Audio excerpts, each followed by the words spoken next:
Scraby together in our Odyssey Palace studios for the final time. Probably final time in about 4 or 5, 6 months. Padres start tomorrow. Opening day. We're on opening day eve, guys. And it's an exciting place to be. Season's starting. Thinking all good things right now. Hoping everything works out. It'll all start tomorrow. Chris Sale and Michael King. Pretty good opening day matchup. And they'll get underway at Petco Park after all of the pregame ceremonies. 1:10 official start time is expected tomorrow. Jesse Agler will call the first pitch of the season. Tony, you ready to roll?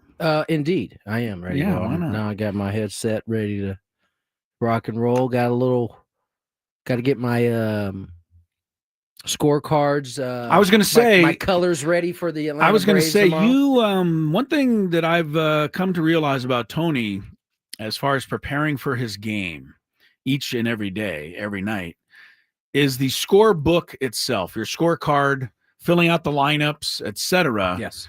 Is a very important part of your preparation. And you use not just one pen, you color coordinate pretty much everything you do in that scorebook. And that is why the opening day lineup is crucial to you. The sooner you can get it, the better. If Mike Schilt would announce his opening day lineup right now, you'd be all over that. You'd be like, yes, okay, I'm ready to roll. Perfect. I mean, it would cut down on a lot of stuff I would have to do tomorrow. Yeah. But the thing is, and Scraby, you see Scraby, if you're watching YouTube, he's walking through both cameras. You're also seeing the fact that I'm not on the YouTube. I don't know what this is not Chris thing. I can't figure out why the computer's not working. It's not a Chris thing, which is kind of fun for not to be a Chris thing, because it's always a Chris thing. Which is kind of fun. Yeah, it's always a Chris thing, but not this time. So Scraby's just stomping it out in the break. Scraby's stomping around the studio. A lot of comments. But how long? Go ahead, real quick. A lot of people reaching out about you being a mark at the bank teller. This is carrying over today. We don't need to bring it up. I'm just saying I got a lot of people asking about that. I was going to ask all of you before we got too much started today. Did anybody do laundry last night, or is everybody good to go for the rest of the week?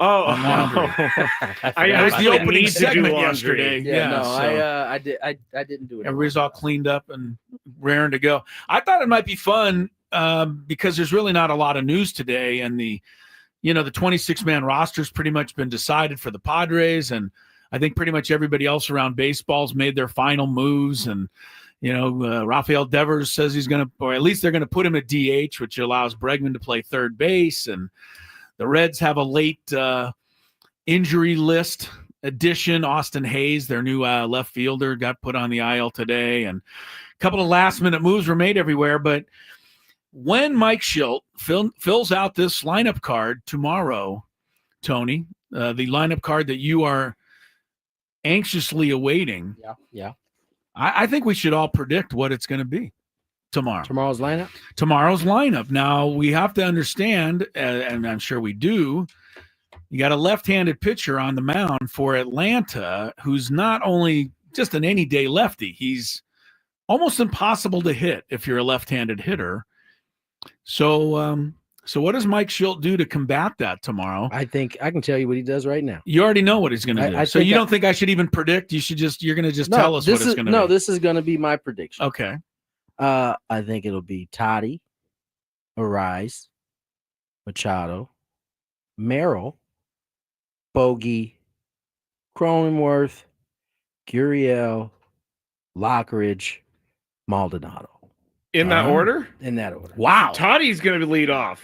Tatis is going to lead off, you say? That's my prediction against the righty. Wow. Or excuse me, against the lefty. Hang on a second. I know that is wild. I'm so excited that you did that, but I was not prepared. I want to write it down. Now to be fair. Tatis, go ahead. I remember it. So Toddy, Arise, Machado. Yeah, I got you. Okay, you got me. I got him. Merrill batting cleanup tomorrow. This is Bogey. Yeah, I'm good. Crony. Does anybody have a full name anymore? Bogey, Crony, You know what's funny? Gurriel DH. You know what's funny is that's how Schulte writes him down. Oh, he does. He doesn't put the actual name in there. He doesn't put whole names in there. He doesn't. No. Who is in charge of writing the actual lineup on the wall in the locker room? Because if I remember correctly, that is done in some of the best handwriting and calligraphy I've ever seen. You're right. It's like you talk about taking time to put the lineup down. That's got to take at least a half an hour. Who does that? You're making me second guess, but I think it's Mike. I think he enjoys that. Wait, that Schilt does that? Ryan Christensen did it when Bo Mel was the manager. Oh, Okay. so Mike Schilt is a master of calligraphy. I think he is. I've seen him with it in his hand before. Wow. We've got to get to the bottom of this. I want to know. Scrappy, great job on the camera, but I'm not even on the camera. Can we do the 3 joint? Why? Because my face always looks hella big when these. Okay, then I'll back it up a little bit. You don't like the side by side look? No, I'm not a fan of the side by side. All right, so that's your lineup. That's your lineup. Well, wait till this gets. The funny thing is, away. I can't even really see it. I'm just looking at Scraby's computer and I can see it. Tony goes like this, like he boxes his face and like this is the box. There we go. When you're on TV and you see yourself, I don't see myself. Yeah, I That's don't look the at difference. yourself. Yeah, I thought they have like a monitor in front of you so you could see yourself. They on do, TV. but I'm looking into the camera. I can't be like it'd look weird if I was like side eyeing myself on the camera. I've never done TV, so I don't know. But I would probably be the guy. Actually, I did do TV. Remember that one time I did Fox 5? And I was talking. I do remember that. And I saw myself out of the corner of my eye, and I was like, "Don't look that way." Exactly. Don't look. Chris, what's your lineup going to be? I kind of gone over it earlier, so I'm not going to change what I thought. I had Arise batting leadoff because I just always think he bats leadoff, but you might know something I don't. I got Fernando second. The rest of the middle of the lineup were the same: Machado, Merrill, Bogarts, Cronenworth, Gurriel seventh. He's got the DH tomorrow against the lefty. That's why you have him. And I'm starting Elias Diaz with a little better bat in the 8th spot and Lockridge 9th. I can see that. That's what I'm going with tomorrow. I don't think Hayward plays tomorrow or starts tomorrow, and I don't think Sheets plays tomorrow because of the left-handed pitcher. Yep. But I think that's as much as you do. I mean, people say, well, you could take Cronenworth out. Okay, well, who are you going to put in now? Right. You're going to put Iglesias in to start on opening day? I don't think you do that to Jake, not on opening day. Yeah, but I think Hayward, you can do it too. And I think you can do it, Sheets and Gurriel kind of sharing the DH spot. So I think that we saw this against Andrew Abbott, against the Reds, maybe the third to last. Yeah, see, you got to see that, and so I didn't see that. That's what you're going by. It was the first time that Jackson had hit outside of the 3 spot all spring. Right. And so, I'm gonna take so that you're as say that he bats fourth tomorrow. Bats fourth tomorrow, and I could see Toddy going to the leadoff spot. Okay, well, we'll see how we do. Yeah. We'll see how we do. Scraby, do you want to take a shot at this, or are you just gonna... Well, Tony moving Toddy to the leadoff spot just threw everything out of whack in my head. Yeah, I wasn't ready for that. Never considered it whatsoever because I think on Friday I said the spring training lineup on Friday would probably be the lineup that we're going to see, and that was against a righty. Yeah, see, that's what you got to make. That's what you got to put into play here. That's true. That's true. They are starting. Yeah. Wait. Monday we played against the Mariners, right? So that's Sunday. Saturday was against a lefty, and Friday was against Cade Horton, and that was a righty. Anybody want to take a shot at the Braves lineup? That's much tougher tomorrow because Acuna's on the injured list. Which is good timing for the Padres. Not going to hurt my feelings to not face Acuna. Sean Murphy, the catcher's on the injured list as well. I need to pull up there. So I don't even know who they go with in leadoff. Jerickson. Could be Jerickson. Maybe Michael Harris, their center fielder. He could bat leadoff. MLB The Show 25 has Jerickson batting in the 6th spot. So. Oh, well, that's means nothing to me. It means everything. I know it does to you. I think they'll go with Michael Harris. I think they'll put Albie second. Profar right in the middle there, third. Austin Riley, Marcell Ozuna, Matt Olson's got about fourth. And I'm at Olson and Ozuna, Riley sixth. And then I got, I don't know who I have left. I have a D. Oh, I got a set Ozuna. Now I'm messed up. Arcia. You know what's kind of weird? I was thinking about this on the drive down. Do you think there's any leftover animosity that the Padres bounced the Braves from the playoff? The last place the Braves played was Petco. So there was no animosity. That doesn't mean Chris goes, so what? It is like, so I think what? that's something where I would be kind of mad. Like, hey, I want to go take down the team that kicked us out of the playoffs. You're mad at the team because they beat you? Yeah. Yeah. That doesn't exist. It does exist. This is not high school badminton, Scraby. This is Major League Baseball. They beat me. They beat me. I cannot wait till the story comes out where they're like, yeah, we had a little bit of extra motivation because we got bounced from the playoffs. That doesn't mean they're mad at them. Okay, you guys take everything so literally. I'm sorry, that's what you said. Do you think that they have extra motivation to beat the Padres after getting bounced at Petco? I don't even think they have that. It's game one. I just think they're excited. They have game. Yes, they have motivation to win the first game. Yeah, that's what I think they have. Scraby, yeah. We're teaching you 7 years in. I think you've learned a lot, but you're still not there yet. Chris, you aren't right about as much as I'm not right. Okay. I just don't call you out like a jerk. That touched a nerve. It did. It really did. What, that you don't know anything about baseball? Yeah, that did. It did. That bothered you? I've spent 7 years of my life immersing myself in baseball. Oh, that got it. As well. I'm proud of you. Let's go something very happy. And you're going to have to hold it, buddy. No, I'm going to tell you guys who won the biggest fan contest after the break.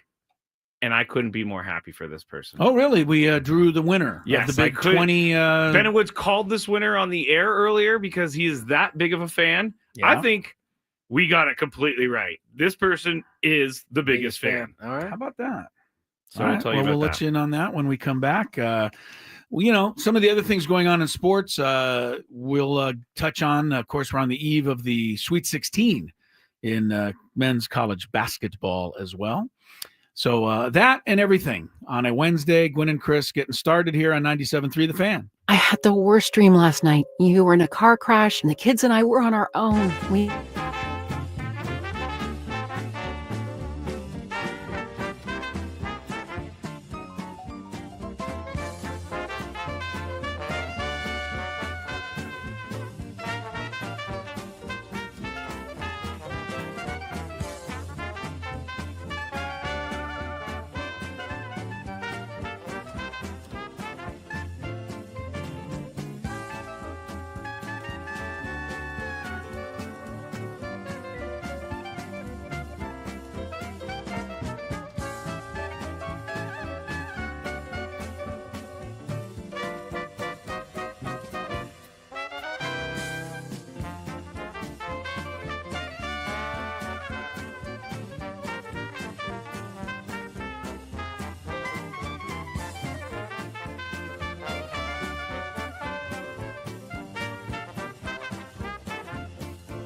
Jr., Chris Sello, Matt Scraby. Seems that some of you have gotten to see some of the vaccines, unfortunately. Yes, we do eat, actually. Yes. I know it's hard to believe. It's not that hard to believe because Chris and I both eat during show often. Yeah, it's 5-course meals. It's like pretty soon the waiter's going to bring in a lobster tail with some butter. It's part of the SDF Fat Loss program. You got to eat a lot of little meals throughout the day, Scraby. It's facts. Got to eat. Did a they lot say of that meals. you could eat crackers though? Because carbs are a big no-no. Crackers are okay for me. He says for him. Everybody has a different game plan there, buddy. Yeah. Not that I learned when I went on SD Fat Loss. There's no carbs. You might have had a different plan. Were they calling me fat or something? I didn't say that, Scrape.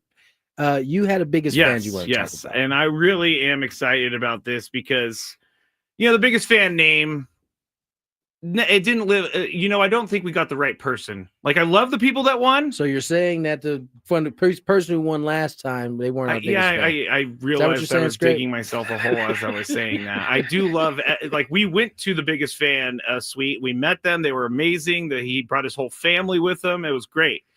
But Rod from the chat.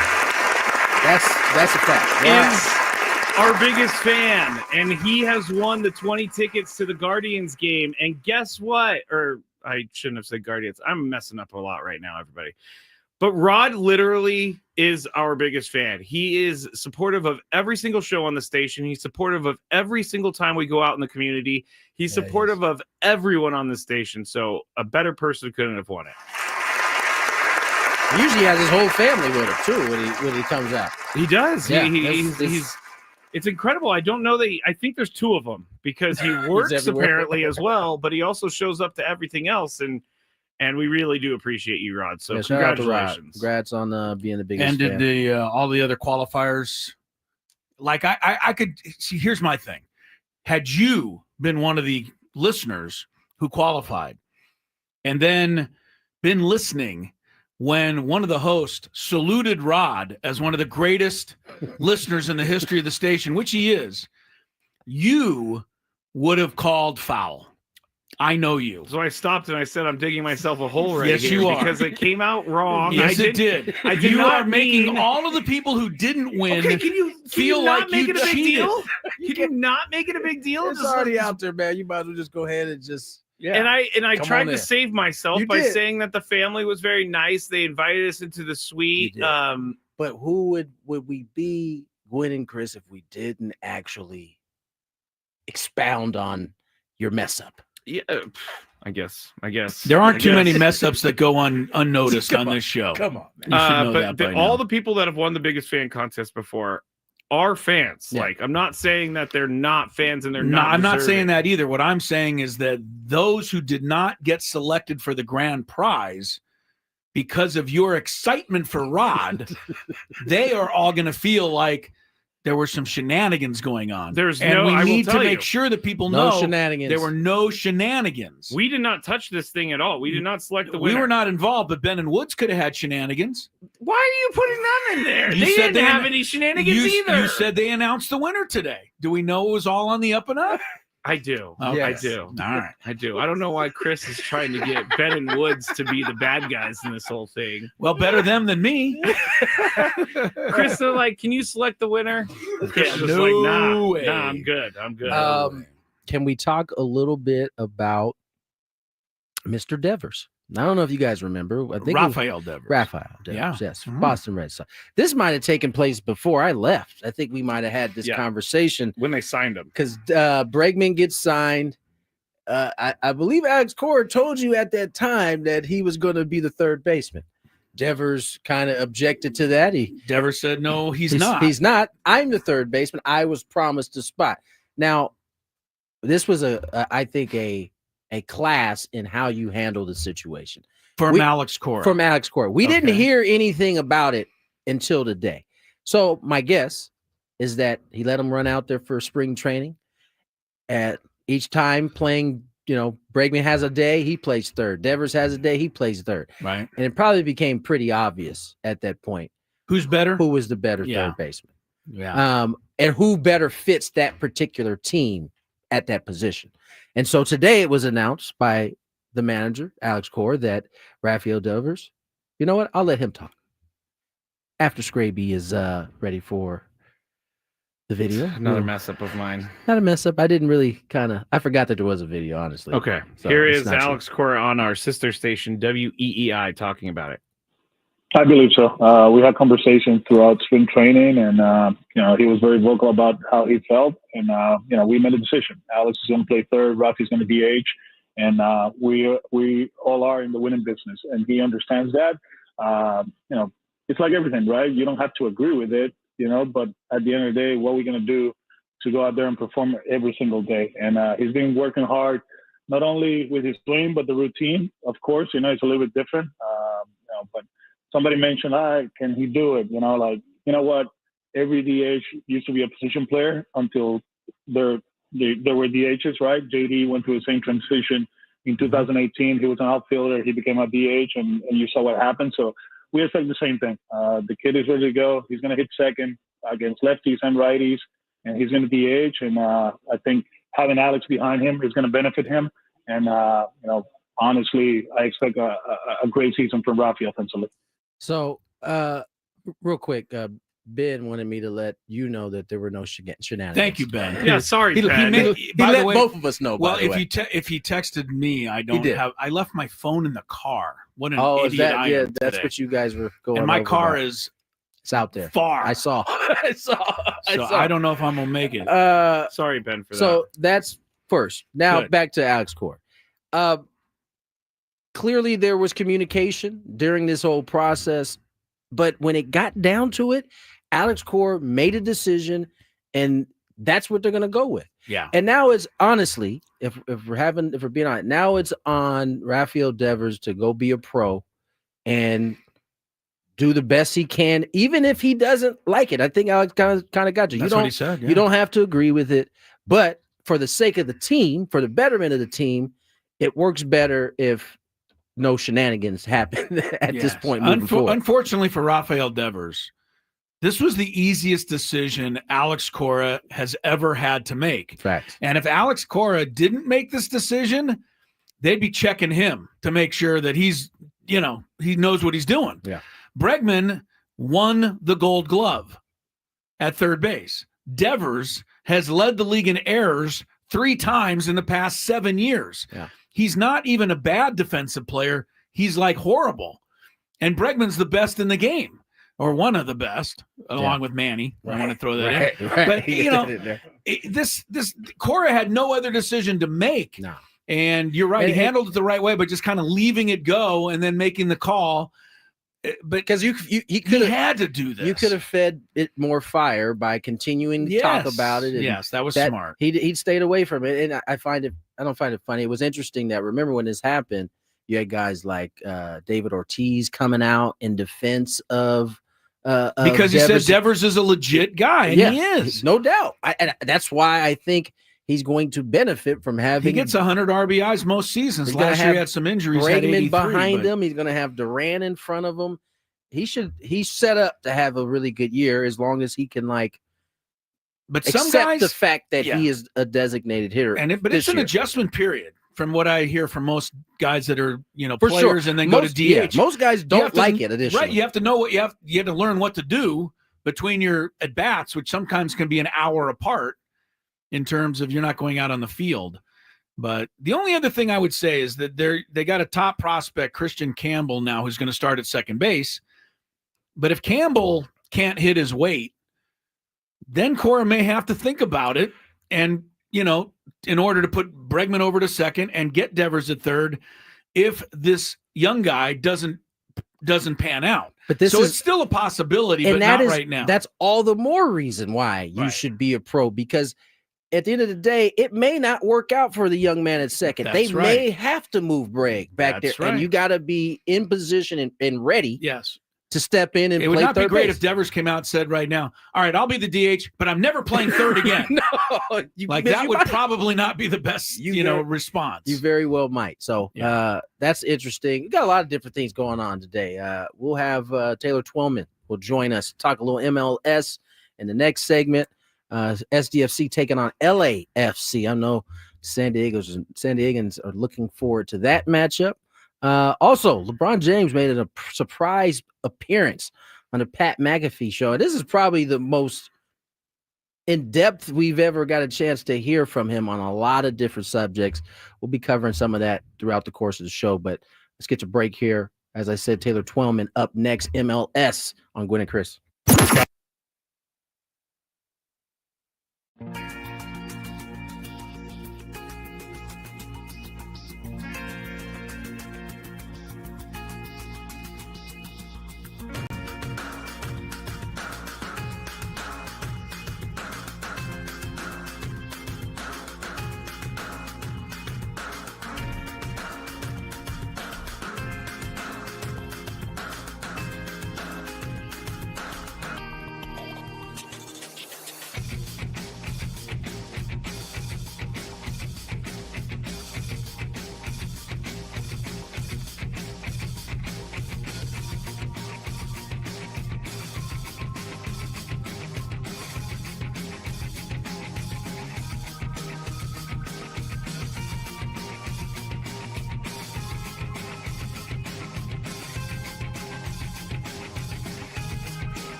25.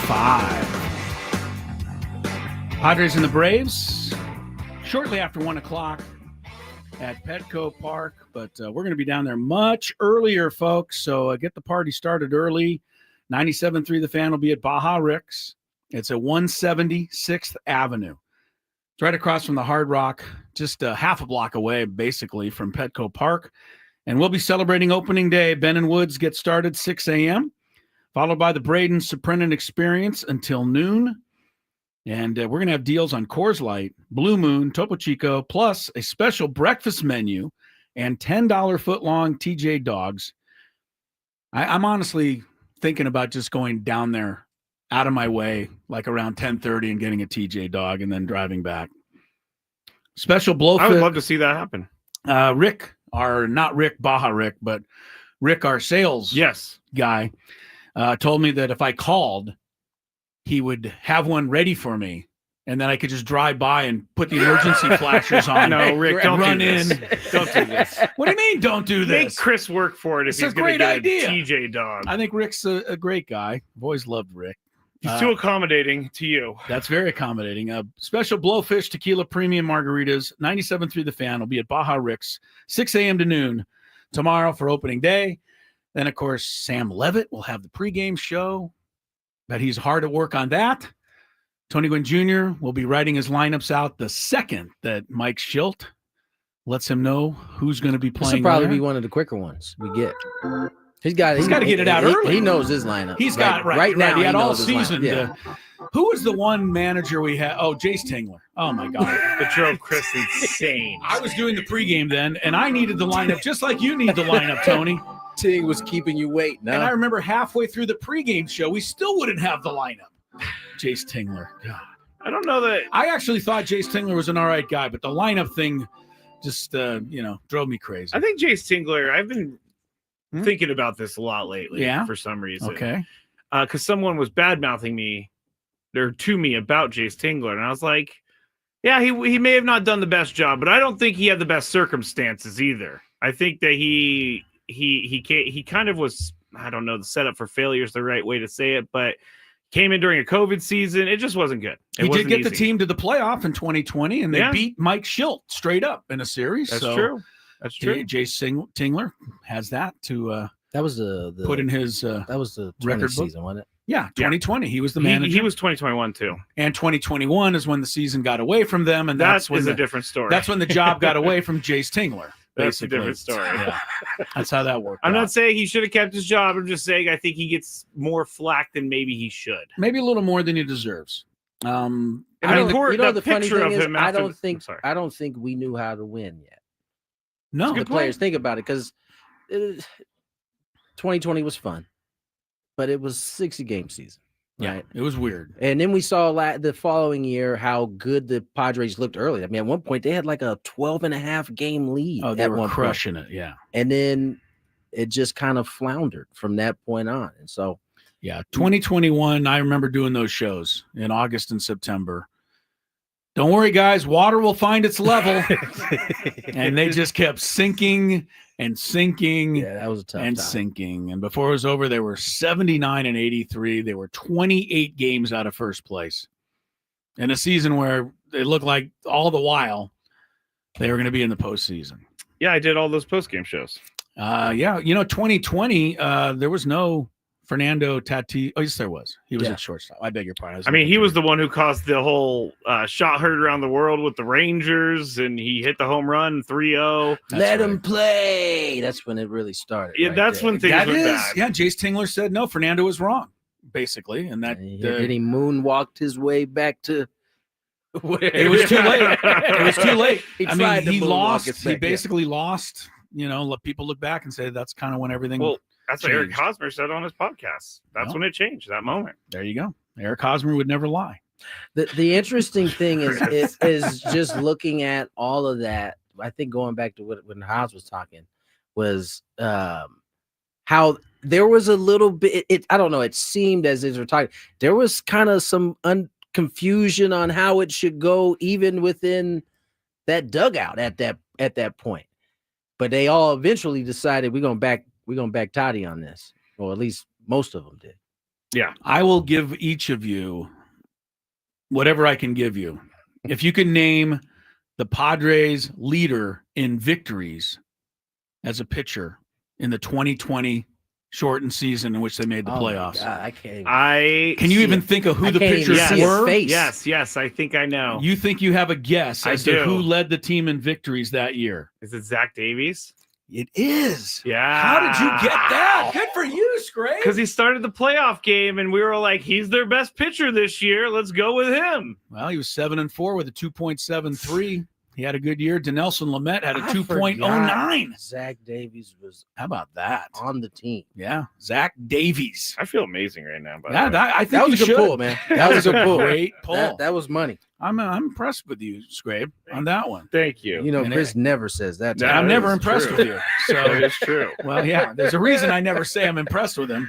I never am, but that was a good one. Thank you. Taylor Twellman, MLS season pass analyst. He'll be calling the game, right, this Yes. weekend? Yeah. Between SDFC and LAFC. The FC. It's a battle of the FCs. Of course, our soccer team finally lost their first game over the last weekend. Austin got him. Austin FC. Austin beat them 2-1. So they are now 1-2, which I still think is a great start to the season. And they'll be taking on LAFC. So we're going to talk a little bit about that match shortly with Taylor Twellman, he's had a really impressive career. Yeah. He ended his career basically in 2010. He made the U.S. national team from 2002 to 2008.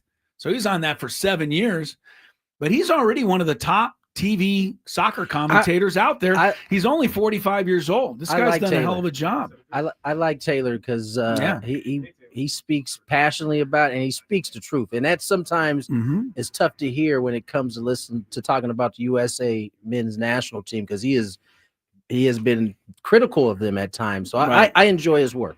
I do too. And just like that, he's on the program. Taylor Twellman, our guest here on Gwynn and Chris, 97.3 The Fan. Taylor, how are you today? We appreciate the time, sir. What's up, boys? How are you? Doing well. We are good. We were honestly both of us just commenting. Now, Tony's daughters play soccer, so he's more of a soccer guy. I'm trying to become a soccer guy, but I just wanted to compliment you. When I watch a match that you broadcast, I feel like I learned stuff, and I'm curious, as somebody who knows the game so well, how do you, when you're doing your broadcast, how do you kind of walk the line between talking to the soccer purist and talking to the soccer novice who might be tuned in? Well, one, I appreciate the compliment. Two, I'm actually not a soccer guy, Chris, to be honest with you. I grew up playing probably more baseball and basketball than I did soccer. I had a, grandfather that won 2 World Series with the Yankees. I've had an uncle that was on the PGA Tour for 20 years. And then my father and 2 of his brothers played pro soccer for however long. So I grew up in an athletic family. I think to answer your question, I would say this: as long as I'm myself, I think the viewer is going to be engaged. They're going to one, disagree with me, or I'm polarizing. It is what it is. But at least I will genuinely, I'm enthusiastic. I love my life. I love the job. I think it's an absolute privilege to be able to do this. And when I talk the game, I'm going to try to do it in a way that the real expert and someone that's just getting into it is at least going to be engaged and say, yeah, I never think about I don't talk down to anyone. And I firmly believe this. No question is a dumb question. There's just dumb people, right? And so when you ask that question, you got to be able to listen to it. And how can I answer it? So it's been challenging, but one that I really, really appreciate. And the way that came from, and I think, Tony, you'll understand this. Every 4 years, because you've got daughters that play, every 4 years, everyone in the United States is a fan of soccer. Locked in. Because the World Cup comes around, and the red, white, and blue. So the LSU college football fan or the USC women's basketball fan, every 4 years are going to say, all right, the U.S. is playing in the World Cup. Men or women, are we going to win it? And you have to understand that they're just dipping their toe in the water for a brief period of time and coming out. if you're not engaging, if you're not enthusiastic, if you don't speak your mind and be authentic, but also educate in the way that you talk, well, now I'm not taking the opportunity to grow the sport. So, Chris, it's a long-winded answer of saying I don't go into it thinking about it, but I am 100% aware that there's going to be someone new every single time on Apple TV listening to this, and hell, I better be on my game. Taylor, all that comes through when we're watching. Yeah. So you're doing a fantastic job. I want to ask you a little bit about SDFC. It's a new team here in San Diego. Everybody is through the roof excited about them. They took their first loss against Austin FC. I mean, expansion, you tell me, is expansion a little bit different in the MLS as it is in the other sports where it seems to take a little bit longer in baseball, football, basketball for teams to be good? Is it the same in MLS? No, Tony, and it's a great question. And the reason why it's a great question is it's the number one sport in the world. There's millions of players you can go find.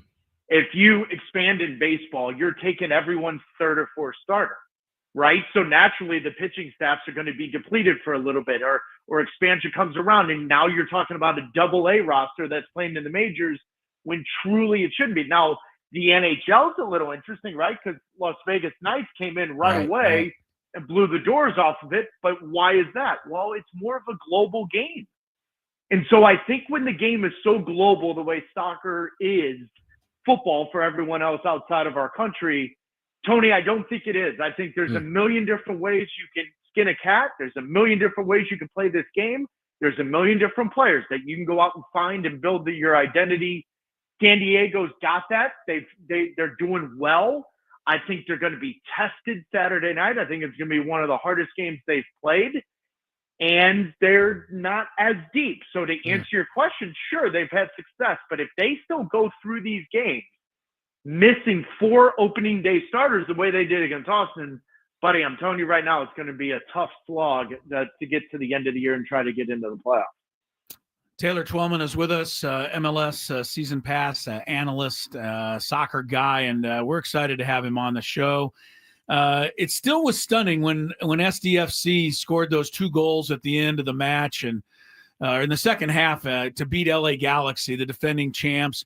But now I'm looking, LA Galaxy hasn't won a match yet, so maybe they're not, coming right back. But LAFC, they are undefeated, right? Or 3-2. I'm looking at the standings wrong because the zeros in the middle with the draws. It's still confusing to me. But yeah, this is an established squad. Do they have to? How do they play differently against an LAFC than maybe they had to play against, some of their earlier opponents? Yeah, the Galaxy are tough, Chris, right? Because they've had the top 5 players in the league. Ricky Puig ACL, so he's out. And they missed 4 starters, right? Because their 4 starters from MLS Cup final had to move on because of salary cap rules and certain salary restrictions. So I said it before the year, and a lot of people were upset with it. But the fact is, I thought the Galaxy would really struggle to make the playoffs. LAFC is completely different. They are very unique in the way that from their first season, they've dealt with winning MLS Cup, losing MLS Cup, losing CONCACAF Champions Cup, winning U.S. Open Cup, and consistently having to turn over their team. And if I'm not mistaken, they've missed the playoffs once, and that was COVID year or the year after. So my point is they are brilliant in understanding and finding players all over the world, and they've got one of the best players in the league in Denis Bouanga. Fantastic player, does a wonderful job, but then they've got an 18-year-old kid that Ajax, Bayern Munich, everybody wanted. Instead, he comes to LAFC and MLS, and eventually he's going to make the move, I think, after the World Cup for Venezuela to Europe. So they're a unique team, but they're different than San Diego in this. They don't want the ball the way San Diego wants the ball. And I'm very impressed with how stubborn San Diego is and saying, no, we want the ball. We want to dictate the game. We want to play at our level. LAFC's along this path of saying, no, you have it. But the moment you lose it, good luck trying to stop it. They're one of the best, if not the best team on the counterattack. And so that becomes a very interesting game for San Diego. And I think it's also interesting the fact that San Diego hasn't won at home yet. They've had 2 games at home and they haven't won. Yeah. Yeah, it's been a great crowd, but you're right. Haven't been able to get a W yet. I'd be remiss, Taylor, if I didn't ask you a little bit about the USA men's national team. They took a tough one. What was it? Couple days ago, and I seen people's heads exploding talking about it. I mean, where is this team at? I mean, it seems like we take a step forward, then we take a step back. We just don't seem to be moving the needle enough to really make the kind of gains that I think people are hoping for. Where are we at, you think, on the U.S. men's national side? Well, just say during the next commercial break, go into the studio bathroom and look at the toilet, because that's where we are with this entire thing. I just threw up in my mouth. Honestly, Tony, it's as frustrating as anything. And this is not I need to be very clear on this. It's the first time since 1925 the United States men have lost to Canada in back-to-back home games. They lost to Panama 3 straight competitive games. And I'm not downgrading Canada and Panama. What I'm trying to say is maybe we were delusional. But the 2014 World Cup game where Tim Howard made a record 14, 15, 16 saves, whatever the number was, against Belgium, and if Chris Wondolowski or Clint Dempsey score their chance, they're then playing in the World Cup quarterfinal against Lionel Messi and Argentina on July 4th. And that day, I'm in Brazil calling the game. Everyone and their mothers hit me up on any kind of social media platform, but the conversation is, when are we going to possess the ball? When are we going to play this style? When are we going to be able to play against Argentina, Belgium, Brazil, England, and the top 10 teams in the world?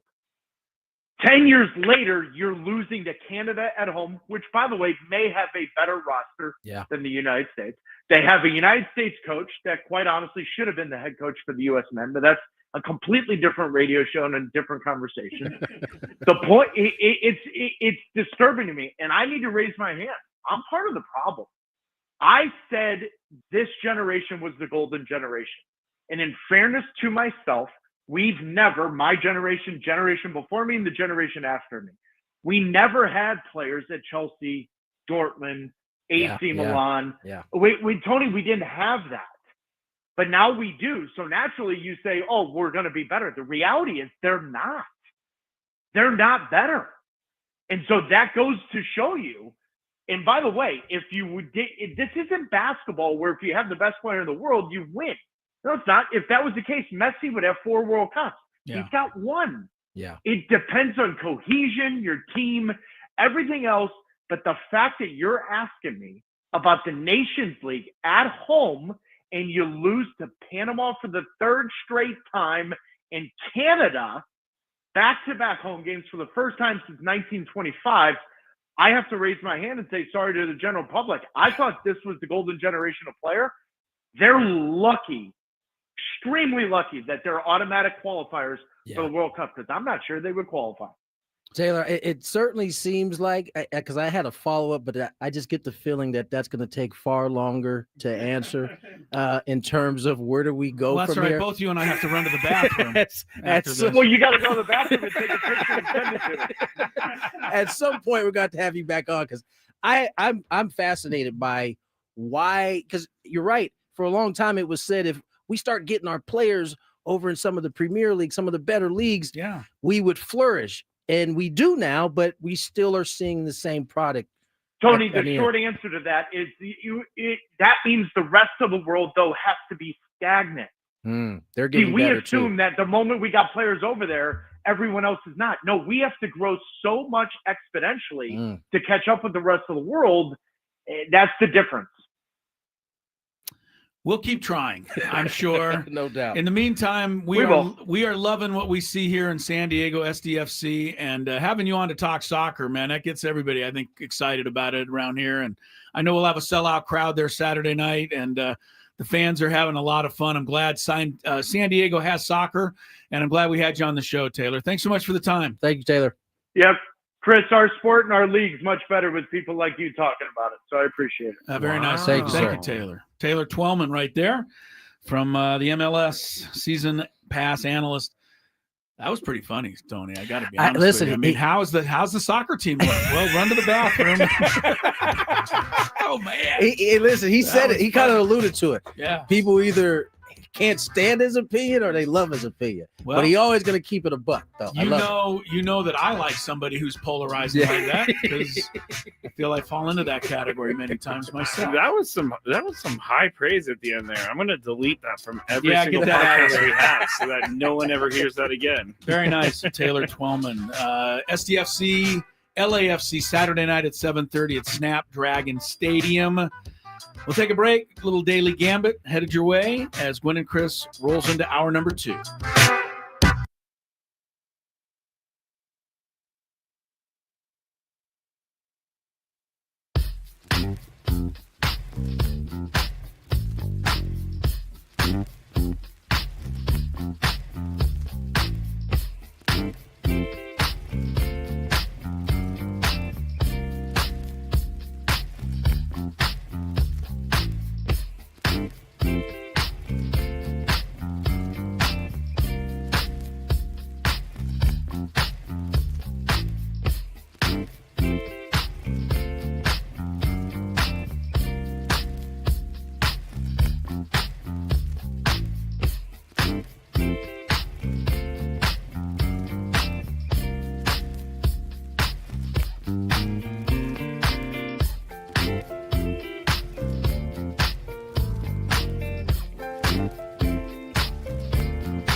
And Chris, Tony Gwynn Jr., Chris Cello, Matt Scravy. I heard my man Dave Marcus checking in on the board. So I just want to know that today is not opening day. I was just about to say. Want to point out that it is 3:01 on the dial, and the game is not until what 1:10 tomorrow. Yeah, 1:10 hours. 22 hours ahead. 22 hours ahead. Yeah. Check. And then it brought me, when I heard him doing the check thing, I started thinking about how Jesse and I get gaslit by Dave Marcus all season long. We'll come in, and I genuinely believe he's not touching anything, but it'll sound different. And then like we're in, we'll pick up our headset right before game time, and like something is all a little off. And his consistent answer every single time is, "I didn't touch anything." Well, why do I sound different? I can't hear myself. Yeah. No, I can. We have a theory. We have a theory. Gets into the plane, and there's like these squirrels that live in his boxes that swing on all the dials so that they're changed. That's what the theory that there's squirrels that get into his equipment. It's got to be. Okay. It's gotta be. He's not touching it, but it's different. So well. I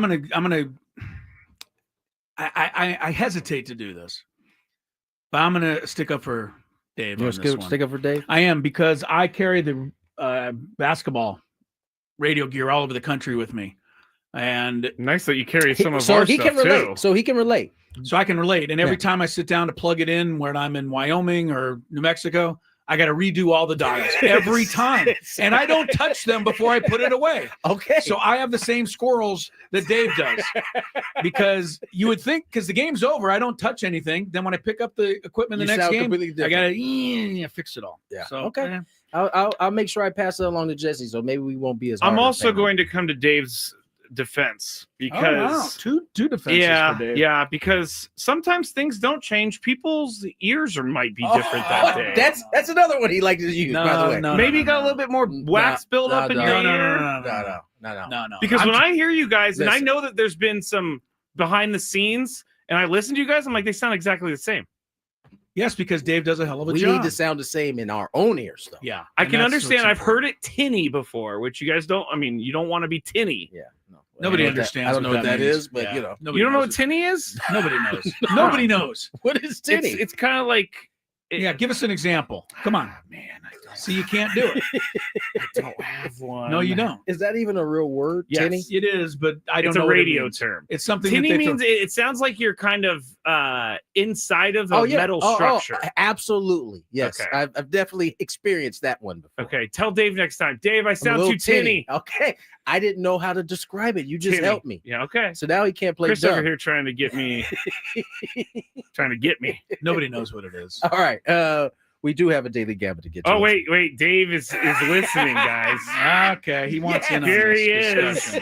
discussion. Check. I have to defend myself. You don't have to, Dave. We're defending two people defending Yes, we're you. defending you for you. No, all I want to say is that there's only so much I can do. Things do change. I have studied altitude, hearing situations, and weather patterns that change our ears. In general, it's a real thing.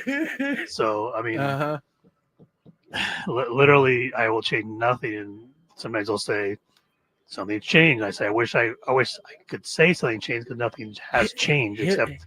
Here's the irony of this, though, is that every once in a while, I wouldn't say every, I'd probably say almost all the time, we'll say something to him, and in like 5 minutes, maybe miraculously, it's like back to where we like it again. Really? Sometimes you need to do little tiny adjustments. And then I look back there, and he's got this like grin on his face, like I didn't. So you think he was short circuiting your effort? I think there's some sort of placebo from someone who like. No, I don't think it's on purpose. I just think he I think we got some pretty old equipment, so I think sometimes the rattling moves the dials on its own. I'm sorry you have to go through this, Dave.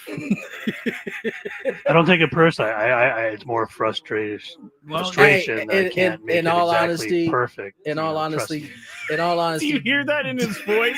He says it's frustration. I can't make it perfect. In all honesty, Dave does get as frustrated as oh my when gosh he notices it. We're just checking in with everyone. Sam Levitt from the Loft at Peckler Park right now. He's getting his gear ready as well. He's getting his gear ready. Sam, can you hear me? I can hear you. Can you hear me? Sam, yes, we can. Hang on a second. How about this? Wait, how about this technology? Hang on, Sam. You sound a little tinny. Oh no. Well, so a couple of things here as we check all the connections before opening day. This is beautiful. I mean, this is like live IT.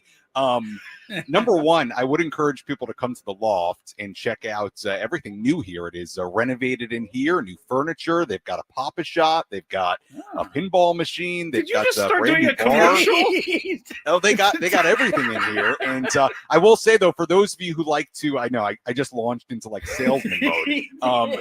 For those of you who like to visit me here in the Loft, I will note I am shifted over slightly. You'll still see me, but I'm not exactly in the same spot I've always been. So new internet port. So I wanted to test it out. Do I sound good? Everything sounds okay. Ready for tomorrow, guys? You don't sound tinny. No, you sound good. You're good, and I good. Trust that your fan base will take the extra effort to find your new location, Sam. It's about a 10-foot difference. Yes, I bet you they'll be able to find you. Yes. All right, guys. Thank you. Thank you, This was hang my on. test. Adam Klug, if you're listening, we're good. Real quick, definitely Sam, listening. before you go, Sam, have you written your welcome open to the pregame show tomorrow? Have you written it yet? I've not written it yet. I mean, Okay. I don't think it's going to be anything too crazy. You're lagging on me, Sam. I thought you'd be all ready to go. I haven't written that yet. I've got a lot of notes down for tomorrow, and I'm ready to go. Sounds Don't like worry a little about bit of it, Chris. panic. I'll be Well, you notice Dave Marcus had to get off because he has to go back to work. He's only got 21. He's only got 21 hours left now before opening day. So. Dave, may I ask how long you've been at the stadium? What day is today? Oh no, I came right from Peoria. No, I don't. Got my beef jerky and Slurpees and came right here to polish your microphone for you. Tell you to make sure everything's ready to go.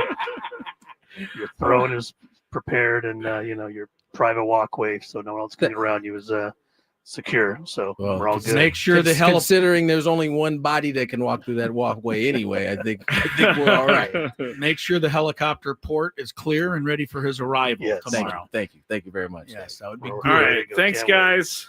Thank you. All right. Bye, Sam. Great to See check ya. in with those guys, and that's the hard work we have. Yeah. I mean, we're making fun of it, We are, but they're out there the day before the game, making sure everything's going to be right. I like that. I'm giving Dave a hard time, but honestly, Dave makes the world go around. For Yes, us. he Like, does. He does. literally carries up the equipment, and we give him a hard time because he looks at the schedule, and the importance of the schedule for him is how bad is the walk to the press box going to be? Mhm. Is there an elevator? If he doesn't have an elevator, like Chicago, it can get dicey. Well, Like, did the Nationals have an elevator? I know they're really high up. They have to have the it. one You could die going that high if Need you a didn't have Sherpa? it. Yeah, you But need here- oxygen tank, all of it. Here's the one thing you can tell Dave if he's ever complaining about lugging the gear. I used to do hockey games in Bakersfield, and they played not they played there was an ice surface, of course, but they played in a convention center, and we had to broadcast the game on a catwalk, which was overlooking the ice surface. But in order to get the gear up there, Tony, I had to tie a rope to the handle on the gear, climb up to the catwalk, and then pulley it up. Oh, wow. Yep. I had to pull it up, and I had like Where's this at? In Bakersfield many years ago. Yeah. I'm just saying, never mind a walkway. I had to use a pulley system and then lower it back down after the game. So Dave's got it easy, even though he doesn't think so. I'm just saying. That is not for me. Yeah, it was tough, but he's right about the controls on the board. They move on their own. They somehow move on their own. Happens to me every time. During travel, the thing could shift a little bit. That's what I'm saying. I think that it's the vibration from the plane, maybe moving the buttons. It could, because it could be. So we're not doing Daily Gambit, I take it? I think we're gonna have to do it next segment. We might have to do it because that was fun. But yeah, Sam was down there. If you want to go and see some of the stuff that is being debuted at Petco Park this year, go to Sam's Was Twitter. there any sound from the workout today? At Sammy Lev. To be quite honest, I have not checked. It's one of those days, like the last day of school. I told you guys. Okay, can I tell you that I woke up at 9:15 today. Is that late?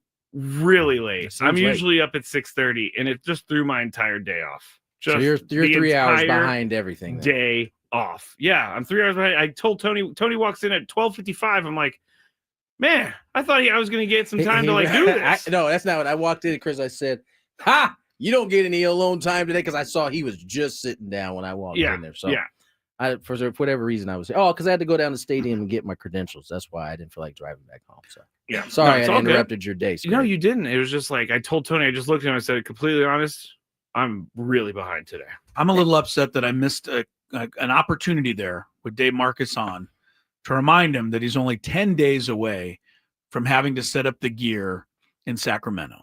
At the minor league stadium. It's coming up soon. That would have been great. I tried to get it in, but I couldn't quite remember. So yeah, April 7th, you guys play there. Second team to go in. Yeah, the Cubs go in first, and then you guys are second. There was some piece of information he told us about the minor league press box up there. I can't remember what it is though. You're sitting with the fans.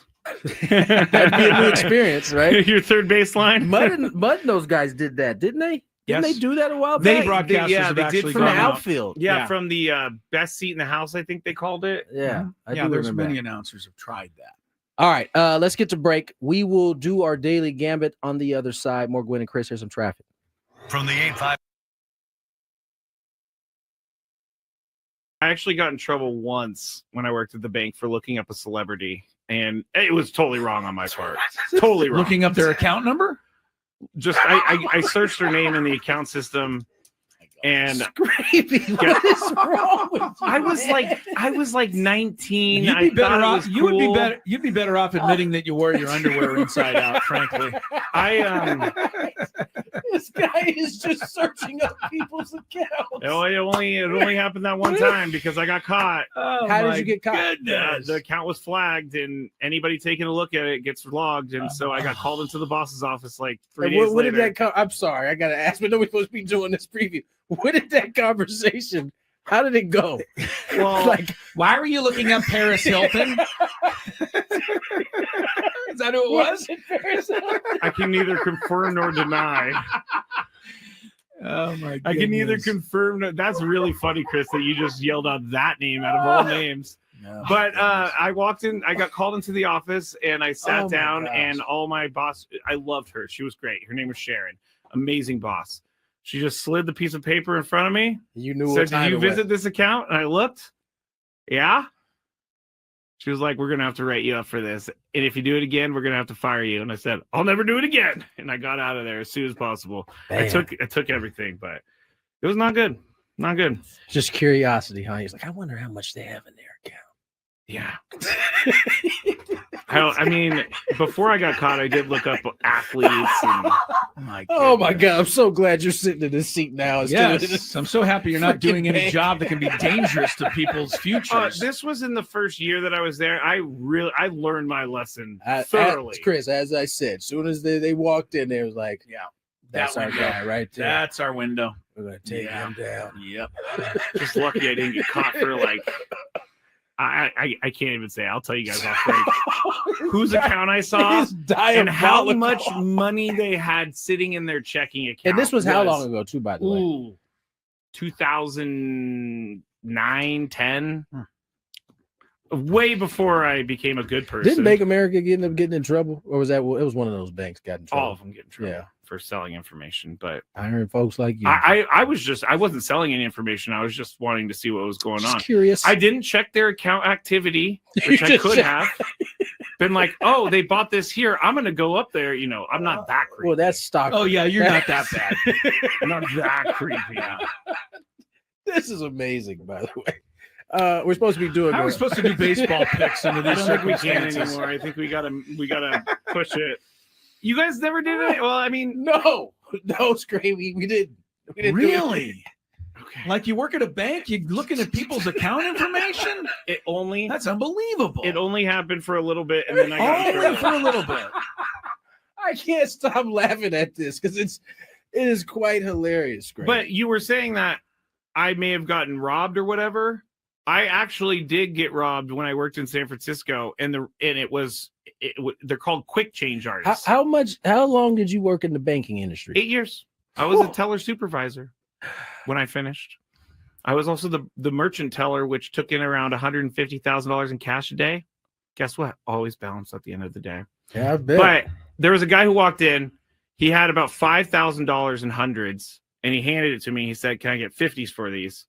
And I said, you know, it's pretty annoying that he wants $5,000 in hundreds. in hundreds, and he wanted $5,000 in 50s. He just wanted 50s instead of hundreds. So I had to go get it from the vault. I come back. I'm starting to count it out, and then he's like starting to ask me questions as I'm counting it out. He's trying to mess. And then What did I tell you, Chris? This is what I'm talking Hey, about. That window right there. Hey, this guy was so good that no one saw it coming. But so when I started getting mad at him because I counted out the 50s, he goes, "What are you doing?" I asked for 20s. And I'm like, what? You did not ask for 20s. You asked for 50s, bro. Yeah. I had to go to the vault to get those 50s. And as I was getting all mad and talking to my boss, he took the cash off the counter and put it into this folder that he had on the thing that The original 5,000 in hundreds. yeah, well, he kept going like that. And then I was so mad, I just grabbed it and I threw it in my drawer. And then he was like, "You know what? I'm out of here." And he walked out. And How then at much the end did of the he get from day, you? $3,000.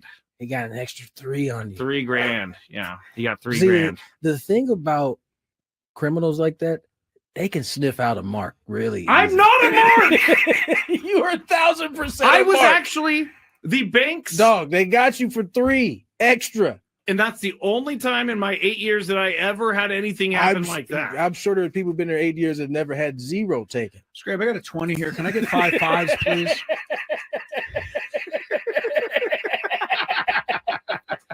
I hate you guys. Let's get to That was one of the worst moments of my life, but you know what? It taught me a lot. Never trust anyone ever again. you know what? You definitely have learned because you don't trust very many people. I don't You trust are- anyone anymore. You are I actually got in trouble once when I worked at the bank for looking up a celebrity, and it was totally wrong on my part. Totally wrong. Looking up their account number? Just I searched their name in the account system, and Scrapey. What is wrong with you? I was man? like,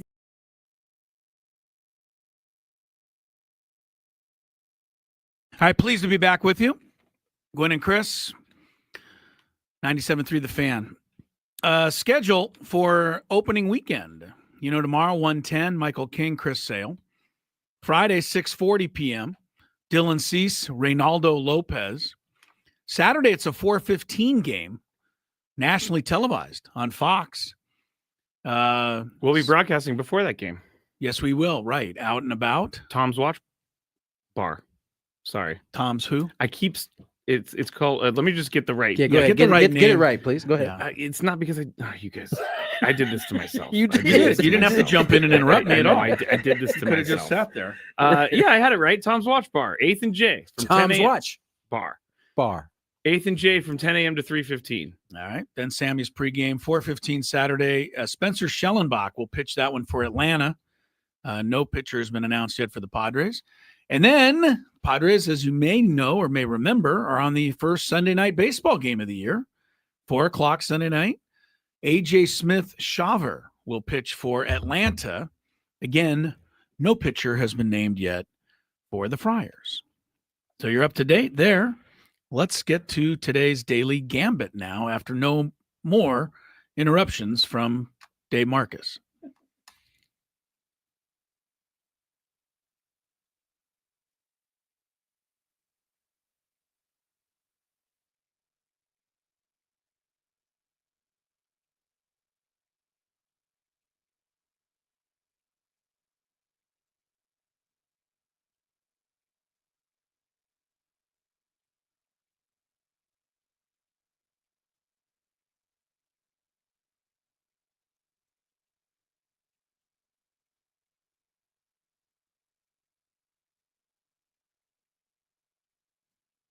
Daily Gambit is our daily sports betting segment here on Gwynn and Chris. Please, everybody, gamble responsibly. Let's go into the bets that we made last night. First one was OKC, the Thunder, against the Sacramento Kings. The Thunder were 9-point favorites in this one. Chris chose Sacramento. Tony and I chose OKC. OKC wins, and they win convincingly, 121-105. Now, the Warriors, minus 5.5 last night against the Heat. Chris and Tony chose the Heat. I chose the Warriors. The Heat crushed the Warriors 112-86. Not even close. Yeah, everybody was looking at Jimmy Butler. They should have been looking at Andrew Wiggins, who went from the Warriors to the Heat because he had a big old game against his former team. Yeah, Jimmy Butler. We're going to talk about him in the Big Five because he had some things to say about Pat Riley. We'll talk about the Big Five. Jimmy Butler over under 20.5 points in the game. We all went over thinking, oh, this is a revenge game. No, not even close. 11 points for Jimmy. Welcome back to Miami. Yeah. Have a day there. That following day probably is going to look a little bit like what the Warriors look. That's why it's a secret weapon of the Miami Heat. Going down to play in Miami, you're saying the players party. a I'm little. saying there's a lot to do in Miami. Lot to do. Yes. Interesting. I've been to Miami, and there is a lot to do. All right, LA Kings minus 1.5 on the puck line against the Rangers. We chose the Kings. Kings came through for us. Kings win 3-1. I bet on them too. Yeah. Kings are, They were at 26-3 at home. Yeah. They've been dominant at home. The final bet was the Winnipeg Jets against the Washington Capitals. Winnipeg minus 1.5 on the puck line. You guys chose the Caps. I chose the Jets. Winnipeg won, but they did not win by enough. They won 3-2. And Ovechkin scored a goal, so he's got 6 to go now to 6, pass okay. Gretzky. Okay. All right, here's tonight's picks, guys. For the week, Scraby's 7-4, Tony's 4-1. Chris is a little under 500. We won't get into that. NIT tonight. Yeah. Quarterfinals for a trip to New York. UC Irvine. Wow. At home, 3.5 over UAB. I guess that's Alabama Birmingham. That's the same team that the Aztecs beat last year in the NCAA tournament. Yes, they did. UC Irvine, of course, battled with UCSD for the title in the Big West all year. Why don't you go first, Scraby? Oh, okay. What do you like here? UCI at home? Or Kind of mad that Loyola the Chicago Blazers. bounced my Dons. Loyola Chicago? The Dons were in the NIT? Yeah, they got beat by a point. I'm sorry to hear that. I'm going to go Irvine, though. I'm going to go with the Anteaters. The Eats? The Eats, yes. Or the Ants, I guess. I'll try the Blazers. I was impressed with UAB last year in that NCAA game. Said they give UCI a game. Tony? Blazers. Oh, also Blazers. Lakers -1 at Pacers. I got to tell you, Tony, I'm going Pacers here. Lakers are not in good form. What about you? I know you're going Lakers. You already know what it is. Yeah. Scraby? I'm going to go Pacers. Pacers also. Clippers -4.5 at Knicks. I put this in because I'm surprised. I thought the Knicks were as good as, if not better than the Clippers. Why are the Clippers favored by 4.5? Is what's their best player? What's his name? Brunson? Is he Is still he out? still out? He had a pretty Ah. bad ankle injury. He did. Tony, you're first here. I know you can't pick the Clippers, right? That's not in your DNA. Who are they playing again? At Knicks. Knicks ain't playing too well these days. Well, And Kawhi's balling. So give me the Clippers. You're gonna go with the Clips on the road. Scraby? I'll go with the Clips. I'm gonna go with the happiest man on the planet. Tom Thibodeau. Tibbs. I mean, is he like the most miserable looking human being in sports? He's right up there. He's really right up He has there. a scowl all the time. Yeah. Clippers are, they're a half game. The Warriors are actually a half game ahead of the Clippers for the 6th spot, which is important because then you don't have to play in that little play-in tournament. Jokic is back tonight for Denver. 47.5 points, rebounds, assists. Taking on the Bucks, who do not have Giannis. I'm first. Jokic returns with a flourish, goes over 47.5. Tony, points, rebounds, plus assists. He's going over that. Remember the one game this year? He had a 30-20 20 20. Yeah, 30-20-20. First time ever. Although some people were saying that a few of the assists were charitable because it was at Denver. And he was like throwing a pass, and the guy was taking 9 dribbles, and they were giving Jokic the assist. I did see some of those. I did They too, definitely was a long dribble drive. It was just all right. There's a little I see you guys just hometown scoring in that one. I do remember. I mean, some of the best assist men I remember in the '90s. Stockton, they used to get those kind of. Stockton could throw it within 10 feet of Malone, and they give him an assist. Right. Yeah, but the points and the rebounds, he had to get those. So at least give him that. Scraby, you going over under 47.5? Under. Okay. Kevin Durant -1 point against Jason Tatum, and it is the Celtics at the Suns tonight. Tatum's playing? Tatum's playing, apparently. He looked pretty hurt the other day. Yeah, but he also made the shot. So because of that, I'm going to take Tatum. Tony, Durant -1 point, Jason Tatum. Oh, Tatum. Well, he's coming off the ankle. Give me Durant. Durant changes. I'm going KD as well. KD. Tomorrow, since we'll be on after the game, our first baseball wager of the year. Okay. Atlanta Braves favored by 1.5 runs over the San Diego Padres. Tony, I'm sure you want to abstain since you're calling the game? I should. All I right, should you abstain. Tony's I'm abstaining. gonna get my Kirk Herbstreit on here. Right. You're gonna, I'm calling the game, guys. I can't make a pick. Can't make a pick. Sorry. Cannot make a pick. Kirk. Yeah. Don't ever compare yourself to Kirk Herbstreit, by the way. I know that's you're not a a good. I know you're not a comparison. fan. I'm just saying the fact that he Right, absolves he does. himself. He does do that. All right, Scraby, I'm who do you like? gonna write absolved into the all doc. right, write it in. What do I think? I think the Padres are gonna win, obviously. Yeah, I got to take the Padres. Come on. Who's going to have more strikeouts in the game? This is interesting, I think. Michael King or Chris Sale? Straight up. That is very tough. Sale is going to strike out a bunch, but Michael King struck out how many of them in the playoff last year? 10, 11? 12? Yeah, 11. I'll go with King. Why not? I believe. Tony's abstaining. He's not absolving himself. He's abstaining. Yeah, I guess you're Write the right. correct word in there. My gosh, you said absolved. Sorry, I got to spell I said abstaining. absolved.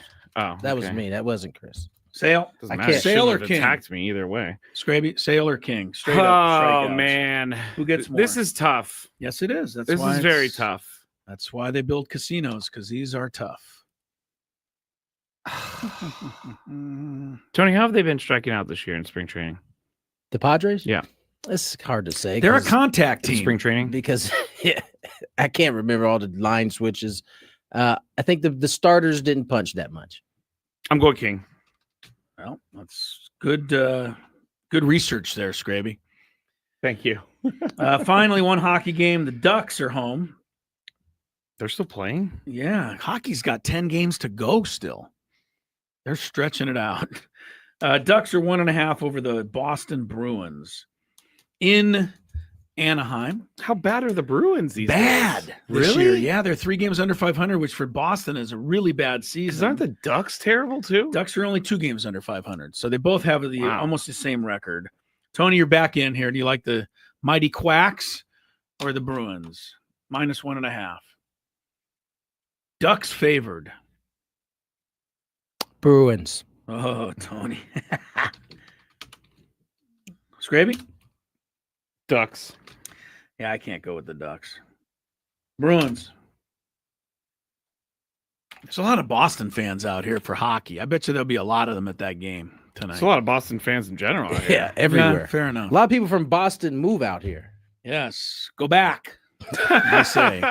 That was Chris Ello. Yep, Chris Ello. Go back. 9665 Granite Ridge Drive, number 600. If you want to mail him. Yes, go back and eat your chowder back in Boston. You ever had chowder? I actually love Boston. It's one of my favorite places I've ever gone. It's awesome. The Clean duck up tour. on aisle 6. Yeah, I'm cleaning up. Right. Wait a minute. Do you want me to moonwalk? Yes, please moonwalk. Try Look to at Chris's moonwalk. moonwalk, everybody. Not too well. Not too well. I love Boston because of the history. Although the day that I did the walk around Boston was maybe the hottest day of my life. Yeah, So that can happen. yeah. All right, there's our daily gambit. When we return, sports court. Oh, speaking of warm, Dun-dun. speaking of hot, we got to put on the wigs. Oh, we haven't had to do that in a while. I've gonna- had to do it. And it's He's hot. been doing it in your stead. It's hot. And those wigs with Woo. a beard Woo. just don't go. But With his, he with gives it his- his best shot. his red blonde beard. red, gray, blonde beard. All right, more Gwynn and Chris on the other side. Don't miss the sports court.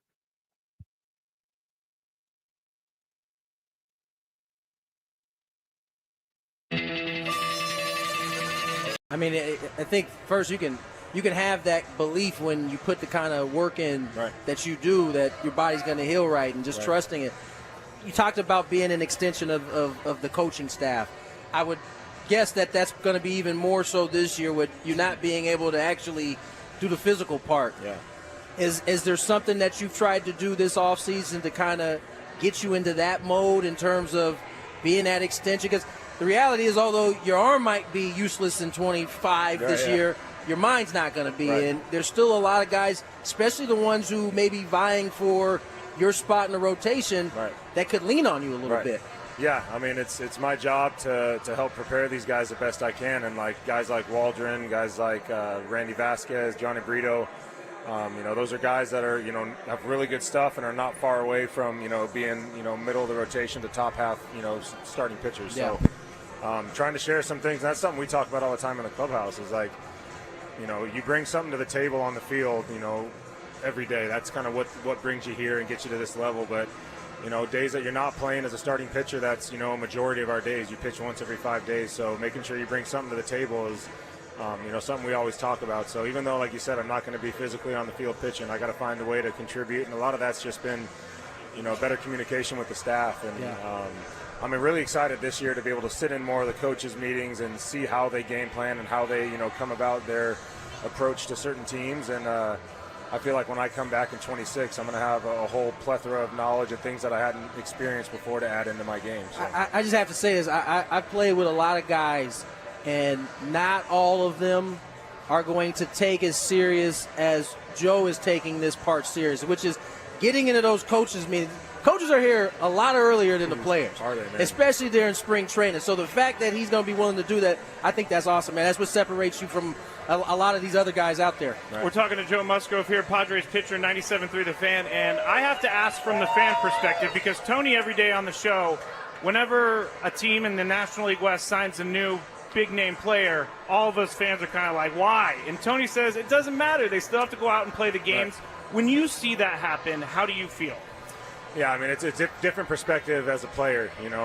Our job is, our goal doesn't change regardless of whether we add, and that stuff's, out of our control. So you never want to sit here going into an offseason saying, we're going to be fired up if we get this guy and this guy, and not if we don't get this guy. So you look at our team, and a lot of people see all the moves being made and don't see us making moves, and it seems like a mismatch in the division. All these other teams are adding, but you look at our roster, I mean, we spent a lot of money over the last handful of years and committed a lot of guys to be here long term, and the value in having those guys return every year and continue to build that relationship and that growth is every bit as valuable as adding a new free agent. So Love that. I think with the progress we made last year, and you guys will never understand how we feel. I'm sure you can see a little bit of it on the field and how we carry ourselves and, you know, the camaraderie and stuff, but you'll never truly understand just how close that group got last year. And although we didn't, you know, achieve the ultimate goal of winning the World Series, we grew a ton as a team. We grew a ton as, you know, a unit.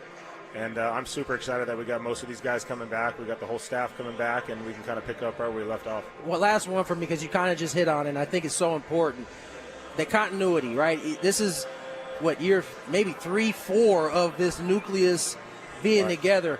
How much of an impact can that have on a team, having guys who have been in the locker room together for so long? Yeah, a ton. And, you know, like, Schulte's big thing is shared experiences. You know, we got guys from all over the league, some guys that are new and have experienced things that most rookies don't, and some guys that have been around 10 plus years that have, you know, been in championship locker rooms and been around the best of the best. So sharing those experiences with each other and helping each other grow along the way, not just, you know, providing, you know, assistance and, you know, coaching, but like sharing experiences and helping guys grow a little bit through, you know, what you've been through is a big thing for us.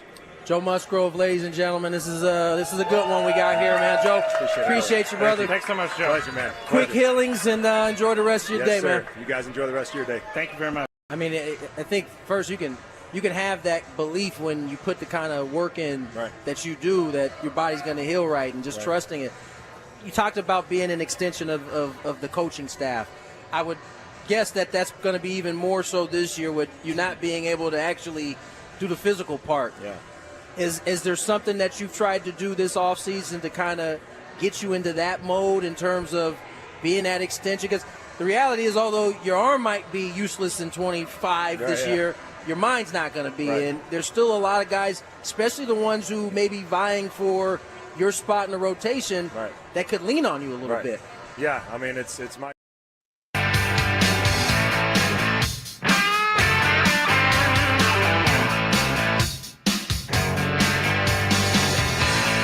3:36 on the clock. If you love Mediterranean food, try Spiro's for authentic Mediterranean cuisine in Coronado or La Jolla. For dining or takeout options, visit spiroscuisine.com. I believe we're doing the National League preview today, too. Aren't Yes, we got to get into that. I totally forgot. We haven't started. Yesterday we did our American League picks, Tony, and see how things turn out in the National League a little later in the program. But first, we have Sports Court, but we can't do it without the wigs. Scraby had to go locate the wigs. Here they come now. They come now. We're good. And you guys get to see us put them on. Oh boy. Yeah. I think I got some good sports courts today. I don't know how these people back in the 1700s did it. Drive me crazy. I don't. I know I say I want hair, but I don't know if it's going to be like this. I don't want it. It's much more relaxed without it, isn't it? It is. Yeah. Good thinking. All right, let's get to some sports court. We got traffic. Traffic first. Yeah. All right. From the 855 Get Ross Traffic Center, protecting San Diego after accidents or injury, here's Kelly Danick. Target sponsored by Crystal Geyser, Alpine Spring. Just a couple of problems here. Stalled vehicle on northbound 5 right before the 163. It's in the center divide and in the Bonzil area, westbound 76 at North River Road. There's a collision being cleared out of the left lane. What makes Crystal Geyser Alpine Spring Water different? They always bottle their Alpine Spring Water less than 1.5 miles from the spring source. And all their bottles are made with 50% recycled plastic from their own recycling plants. Crystal Geyser, bottled at the spring source. I'm Kelly Danick with Gwynn and Chris, San Diego's #1 sports station, 97.3 The Fan. Do you have a sports issue, San Diego? Do you need a third party to make a decision? The guys have put on their robes and picked up their gavels. All rise. Here comes the judge. Gwynn and Chris Sports Court starts now on 97.3 The Fan. All right. All of these sports courts are from Reddit today. So if you have a sports court topic, just message me at Matt Scravy on Twitter or Instagram or something, and I will check it out and try to answer it for you. But basically what we do here is we present some situations and Chris and Tony have to be the judges, and we go forward from there. So let's start with the first one, guys. Basically, you present situations and then crazy hijinks ensue. Basically, yes. Yeah. Yes, you guys are wearing wigs, so that should be the first clue to everything. Right. Tony gave me the look. All right, first one. I saw Tony this. doesn't like to look himself on TV. Do you not? I hope you don't look at yourself during this I don't. segment. Look at it, Tony. Look at your hair right here. It is beautiful. It is beautiful. It does fit you nicely and snug, unlike mine, which is all askew. Feel like mine's askew. All right. I saw this online earlier today, and it was in a reply to a Yankees fan who was complaining that the Yankees didn't spend enough money on free agency this year. This was a reply to the news that the Yankees are worth over $8 billion. Knowing your team is in the top 3 of richest teams in sports, Chris, can Yankees fans complain their team isn't spending? Oh, they can. I mean, I think do they have the right to complain? Yes, I think you're born with that right in New York City. I don't think that's even a question. You can complain about everything in New York, and they do. I don't know. I think there's still the Yankees are spending, right? I mean, they're in the top 4 or 5 in payroll. They got rid of they didn't couldn't get match rid of Juan Soto. They didn't get rid of him. I mean, the Mets outbid him. I mean, I don't know. No, I don't think the Yankees have a right to complain about not Yankees spending fans. enough. Yankees fans, yes, they do fine. I guess where I know where these people are coming from. Well, they're making $8 billion, so they should spend $8 billion. Not really. Fair enough. It's not really how it works. Fair enough. So get out of my courtroom. Get out of the courtroom. All Yeah. right. Tony, knowing the Yankees are in the top 3 richest sports teams in the world, can the Yankees fans complain their team isn't spending? Well, where does the line stop for being able to complain about your team? That's a good question. I think in the I know Padres fans complain. They're just top 9. that is true, and they aren't. The Padres are only worth $1 billion, not $8 billion like the Yankees. I would say I don't think that matters. Okay. Where are you at? Or where is the line for? All right, you get to complain. I'm asking because I don't know. What do you think? Because I can tell you the Pirates fans right now, they definitely feel like they got something to complain about. But I'm pretty sure the Yankee fans complain louder than they do because they're Yankee fans. I think we all can complain. I think that's part of what sports is all about. Okay, there I think that's fair. I think it's fair to, bemoan your team, unless you're carrying around the actual trophy. I mean, you can always say, we're the unluckiest franchise in sports, or we always get this close and we choke. There's always something you can complain about, and I think that's one of the beauties of being a sports fan. KG says, when you have the ability to spend but don't, that's the line. Okay. All right. Well, then the Rockies fans should get in line to complain. How much are the Rockies worth? Are they worth more than the Padres? Well, first of all these teams are worth. Yes, right. They're all worth more than they're not worth $8 billion. A bill. Sorry, Scrape. There hasn't the last. I don't know. Go back and look. However many teams have sold, and since I don't know, the Dodgers sold first time. Or They're this all past time. raking in They're money. all over $1 billion. This is not a. You don't buy one of these teams because you are expecting to lose money. I know that's kind of the sentiment. You're not. All right, so I was wrong on this one. I thought Chris was going to say they can complain, but both judges say that Yankees fans should not be complaining. No, we said they should be. I said they should. Everybody should be able to complain. That's what Chris's point was. Sports is about complaining. Where was I? I don't know. I listened to everything you guys said. I completely took the wrong They way. should be able to complain. Okay, they should be able to complain. The bailiff is, hungover or something right now. Let's go to our next one. I have a friend that likes to heckle players. I personally think it's stupid, but he loves doing it. We have season tickets that we split, and I am at the point where I don't want to go with him anymore. We are adults now. We are not children yelling at baseball players anymore. I have jokingly told him I didn't like it, but he didn't take the hint. You jokingly told him that's probably why. Exactly. Tony, is it fair for me to tell my friend he can't heckle players if we go to a game together? Who owns these tickets? They split them. I mean, listen. If this in my experience, it's never been kids that have been hecklers. It's always been adults. It's always it's the people that we swing the dead cat around and hit. Right. It's always adults. Yeah. I don't think he gets to tell if they're splitting the tickets. So he has to make the choice to not go to the He game. has to, hey, you know what? You can have my tickets.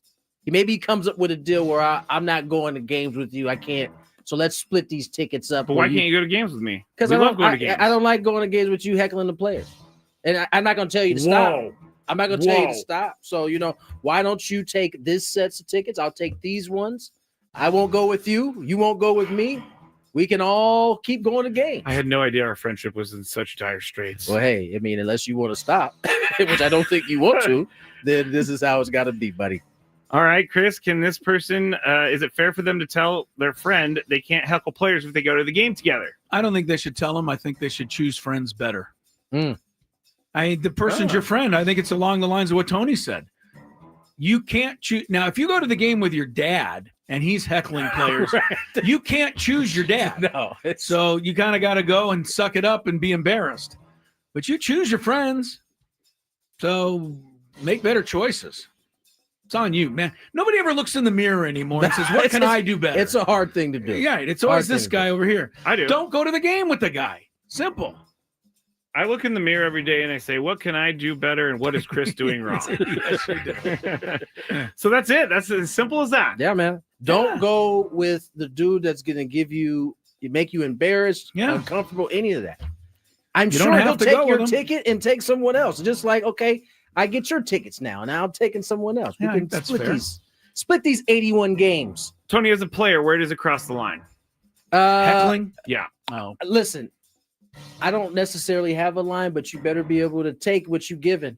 Because True. I was certainly the type that if I felt disrespected, we're gonna engage, and we're gonna and you might not like. I got a good Come back. mouthpiece. You got a good Yeah. repertoire? I got a good mouthpiece. Yeah, So- your glove can talk. I know that. I've seen that video before. So I'm just saying. I think the line, honestly, though, is when it becomes personal. You start stepping out of the bounds of what I'm doing on the field and start going beyond that. You have an ugly kid. Tommy Pham will wait for you. He's told us that. He will wait for you. He will find you. I dare someone to take Tommy Pham on one of these days. I don't think you want them problems. I know I don't want those problems whatsoever. All right. Well, there we go. This hour of 97.3 The Fan is brought to you by Eliminate Termite, the orange Damn, that oil was a quick experts. one. We done? No, we got more. Sorry. Have termites, Eliminate Termite inspects, treats, and repairs termite damage, all with a full structural warranty. Our orange oil treatment is safe for people, pets, and the planet. No tent, no move out. Protect your home. All right, these next two are kind of wild, I got to say. And I was very excited to ask you guys about this. This one starts like this. I did something so stupid that my friends think it's hilarious. I'm a single dad with 2 kids, one 5 and one 3. So I was thinking about how many things I needed to get done after work one day, and I was so consumed with that. I did something I can't believe I did. I thought I was walking to my car, but I instead walked to the same exact make and model of the car. The car was unlocked, got in, sat down, got my kids in the car, couldn't get the car to start. Yeah. Tried to get my key fob to work, but it wouldn't. I just didn't realize it was a different car. So the person who owned the car came out, Oh my Lord. saw me in their car, Yeah. got security, Yeah. and security came up and talked to me about being in their car. Now, it all ended up being okay because I explained and it was a simple mistake. Okay. But I am so embarrassed. I don't know I can ever go back. Chris, can I ever go back here again? Yes, I've done the exact same thing that this person did. Wait, I've you've done it gone before. into someone else's car? Yeah, coming out of the market one time. And what happened? It took a minute to realize that this didn't look right. I don't think I was trying a key. I think it was pushing a button, right, to start the car back, and whatever. But yeah, I got in the car. It was open. It was the same exact color. It was parked right next to my car. So it was my car was one over. So What? Yeah, I don't think this is a big deal. Yeah, I don't either. Cars. I did it a couple weeks ago. Cars are in looking Arizona. more. Cars are looking more. Well, yeah, that's a rental car. I had a rental car. Okay, still, I did it with my own car. I think cars are looking more and more alike now. I don't know if you've noticed this. Have you not noticed this? Listen, I'm with you. I had I rented just a simple Mazda. Yeah. You look like every other car. And I promise you, I was at the car for about 2 minutes. Mhm. Like, why isn't it? Yes, where is What my is phone? going on? Yeah, what's Like, why somebody- isn't this working? I thought something got stolen out of my car. I thought the "Man." fob battery went dead. I was like, okay, there's no like key. You know, Mhm. sometimes the key fobs will have like an emergency key yeah, in yeah. there. I'm like, and then I look to my right. Like, oh my God. There's my car. And so, I'm not gonna lie, man. Looked over there and you went, as a black I was man, just as a thinking, black you man, better get in out a of there. car, You better get out of there. as a black man pulling on another car, I turned and looked. I was like, you know what? Thankfully, no one was around. I Yeah. slid on over Yeah. and got into my car. Nobody noticed. Wow. But it definitely can happen. Same exact thing happened to me. So there you have it, Scrape. KG is right on the chat. Scraby would avoid that place like the plague if he did that. Yeah, I don't think you need to avoid it. I mean, it would be different if you were actually trying to steal the car. this person wasn't trying to steal. I'm gonna also say this to the person loaded their kids in it, so they clearly thought they were in the right car. They were way off. But here's the other thing. Would you please lock your car out there so that I can't get into it if I do make a mistake? Why do people still trust enough of the world to leave I their don't see car how. unlocked? I don't see how. I mean, don't know why. Yeah, so that is part of it, right? You know what the I car still has see- to be unlocked for you to get in. Do you know what I still see all the time is people, and my intrusive thoughts kick in. When people leave their car running, but they run inside like a grocery store or convenience store, I always just want to move their car to like the end of the parking lot. That's like every time I'm like, you're so dumb that you're going to leave your car on. Like, you can are lock in your such a car. hurry that you are going to leave your car on and open? I heard lock your that. I heard that announcement once at an Angel game What? when I was in Let your high car school. on. Not to me, but No, it was, yeah, the no. guy came over and said, "Ladies and gentlemen, By the way, gentlemen." in the 80s and 90s, that You used heard to this? happen all the time Yeah, at Qualcomm. Right. Somebody come on and they go, if you have a, whatever it is, Oh, License, yeah. license A red- plate no, 5825788. your lights are on and your engine is running. I find that to be kind of funny if you're sitting in the crowd and you hear that announcement thinking, what kind of hurry was that person in? Not to mention, back in those days, 80s, 90s, engines were loud as hell. At least now, Yes. you can actually get out of the car and think the car is turned off, and it That's actually fair. isn't. That's fair. Someone says I should just move the seat back a little bit so that when they get in, they're like, what the heck happened? That's brilliant. This on the chat, this is insane. So many different people are saying that this has happened to them. Of course. I've been in the car where surprised. someone tries to get in my car and then they realize that they're like, oh, because I'm sitting there and I think it's hilarious. Wow, I'm blown away. I did not think there was that many people out there that So have you done don't this. need to avoid the place like a plague if it I'm going happens to. to. I'm going to. Because every time I walk in, everybody's staring at me. That's the guy who got in that car. Nobody cares. I know. bro. I No know. one That's cares. the thing is nobody cares. All right, final one. And this one is a doozy, I think. My wife and I are doing something we have talked about for years. We're going to remodel our 30-year-old kitchen, and we are paying about $65,000 for it. What? It's well beyond time, Kitchens but ain't here's no the joke. thing. My wife has been in charge of all the clerical stuff that goes along with something this big. I took a look at our contract, and something immediately stood out to me. My wife's name is Sarah, but they put Tara on the contract. That is not her name.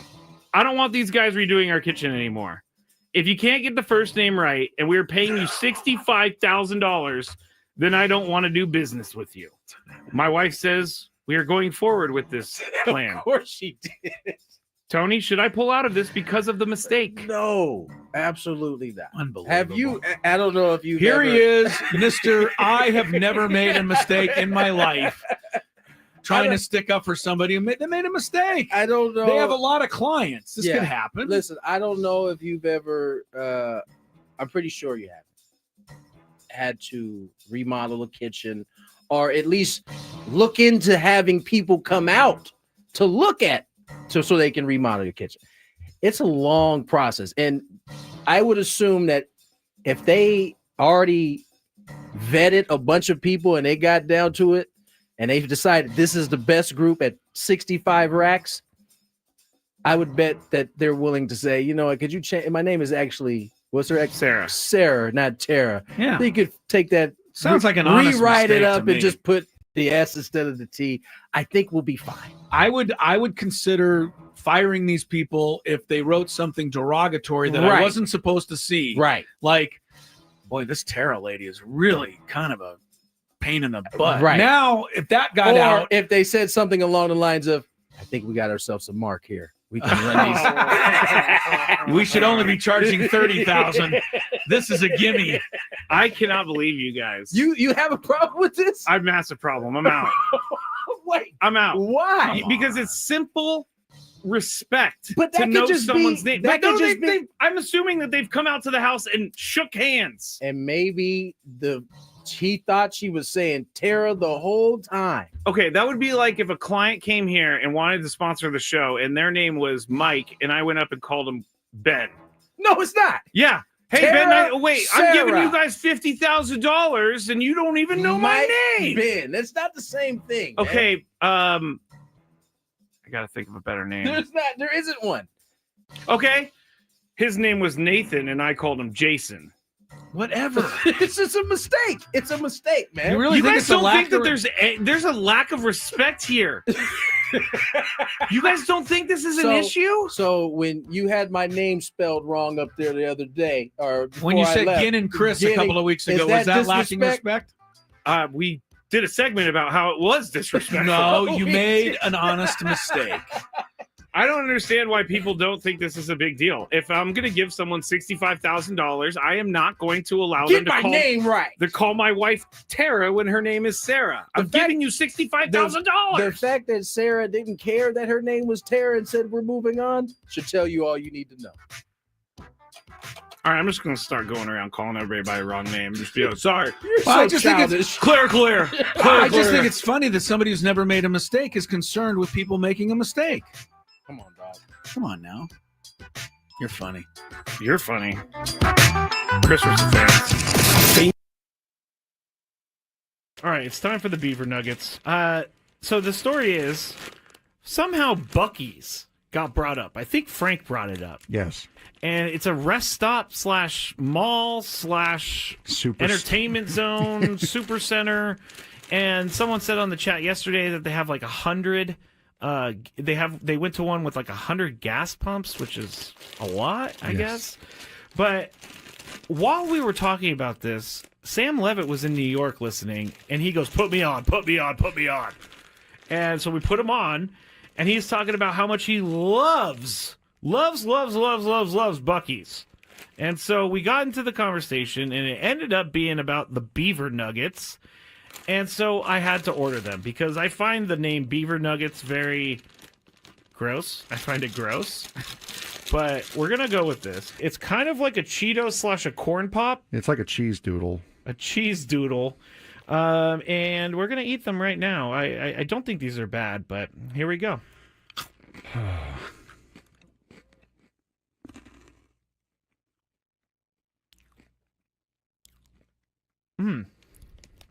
I like it. It tastes like a corn pop. I was just saying it tastes like a waffle, really. It does kind of taste like a waffle. You know what? I'm in. These are good. Yeah, I'm not.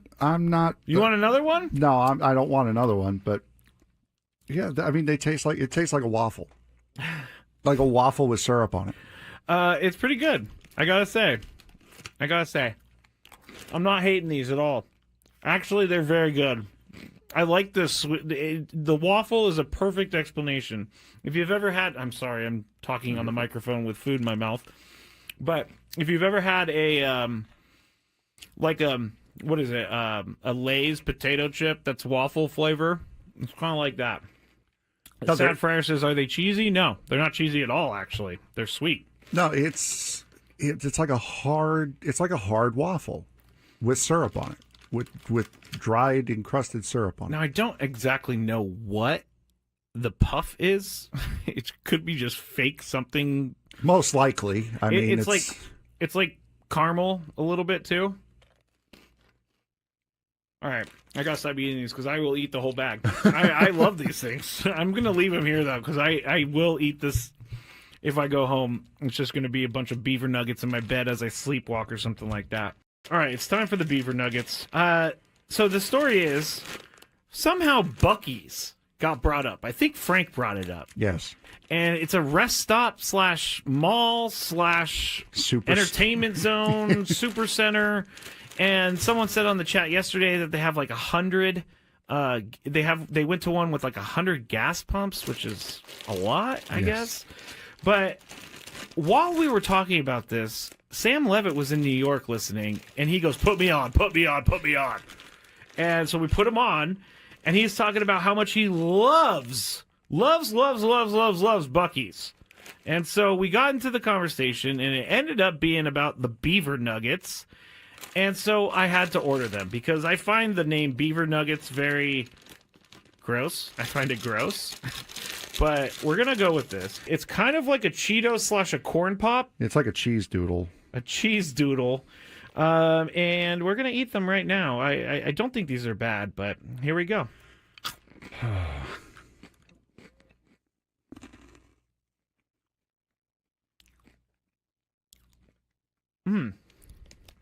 I like it. It tastes like a corn pop. I was just saying it tastes like a waffle, really. It does kind of taste like a waffle. You know what? I'm in. These are good. Yeah, I'm not. You want another one? No, I don't want another one. But yeah, I mean, it tastes like a waffle, like a waffle with syrup on it. It's pretty good. I gotta say, I'm not hating these at all. Actually, they're very good. I like this. The waffle is a perfect explanation. If you've ever had, I'm sorry, I'm talking on the microphone with food in my mouth. But if you've ever had a, what is it? A Lay's potato chip that's waffle flavor. It's kind of like that. Sad Fryer says, are they cheesy? No, they're not cheesy at all, actually. They're sweet. No, it's like a hard waffle with syrup on it. With dried encrusted syrup on it. Now, I don't exactly know what the puff is. It could be just fake something. Most likely. I mean, it's like caramel a little bit too. All right, I gotta stop eating these because I will eat the whole bag. I love these things. I'm gonna leave them here though because I will eat this if I go home. It's just gonna be a bunch of Beaver Nuggets in my bed as I sleepwalk or something like that. All right, it's time for the Beaver Nuggets. So the story is somehow Buc-ee's got brought up. I think Frank brought it up. Yes. And it's a rest stop / mall / entertainment zone, super center. And someone said on the chat yesterday that they. All righty, welcome back. 4 o'clock hour gets underway. Crisello, Tony Gwynn Jr., Mark Scraby. I almost didn't catch that. Mark Scraby. Where's my $65,000? It's crazy that you guys. I think you lost out on each of the last two. I think that would be the simplest thing in the world to get the name right when someone's giving you a bunch of money. You've known me for however many years, and you still got my name wrong. I misspelled it. You're also what's the difference? I don't want to give this away. I've done it like 7 years in a row. And then you had a gaffe. Okay, well, if I've proven that I know your name. No, you apparently don't. Gin and Chris. Tony calls everybody my man, so he doesn't know anyone's name. And I will tell you that I do the same thing now because I've come to find that to be very effective. And my wife gives me the hardest time every time. Because I heard you say my man again. It's a disarming. It's a great one. It gets you off the scent. Gets you off the hook. And people like it. It seems like a friendly It's endearing, hello. yes. It's endearing. My man. All right. My man. Let's play a little Chris versus the fans over there. I'm having I think I'm having a meltdown over No, there. I think I'm having a technical glitch because if you just watch the stream, it's just me going shaking my head no. You're having a glitchy point, huh? Yeah, all right. We ready? Yes, real quick. Yes. Before we get it, have any of you guys seen Mookie Betts? I have. Since he lost. I'm actually concerned. He's playing, though, from what I heard. He said he just wants to play, but he's still not holding food down since 2 days before they left for Tokyo. He did an interview today describing it. Chris Scraby and I were watching it. First of all, he looks ill. He doesn't look. I mean, obviously, he looks gaunt. 175 was what he came into camp with. He's 150 right now. Yeah. That's a lot. And hearing him describe the flights that he got sick 2 days before Tokyo. He said it was the worst flight he's ever been on the way out, and he had to endure the same thing on the way back. I'm looking for a current picture of him online, but they don't have one. Today I think was the first day anybody has seen him. Seen him? Yeah. He didn't look good. I hope I hope he gets better. It was kind of scary to see him like that, honestly. He said his body is just kind of eating itself. Okay, that's not what you Sounds want. fun, actually. Goodness. No, but I saw the video Tony's talking about. It's scary. Yeah, no, he doesn't look good, man. And he I hope talked gets about better. how he had to fly to Japan, and he said it was the worst flight of his entire life. Can you imagine being? Did you guys just say this? No, Yeah. I was doing Chris versus the Fans stuff. Sorry. Let's go ahead and get to Chris versus the Fans. I was doing questions. It's all good.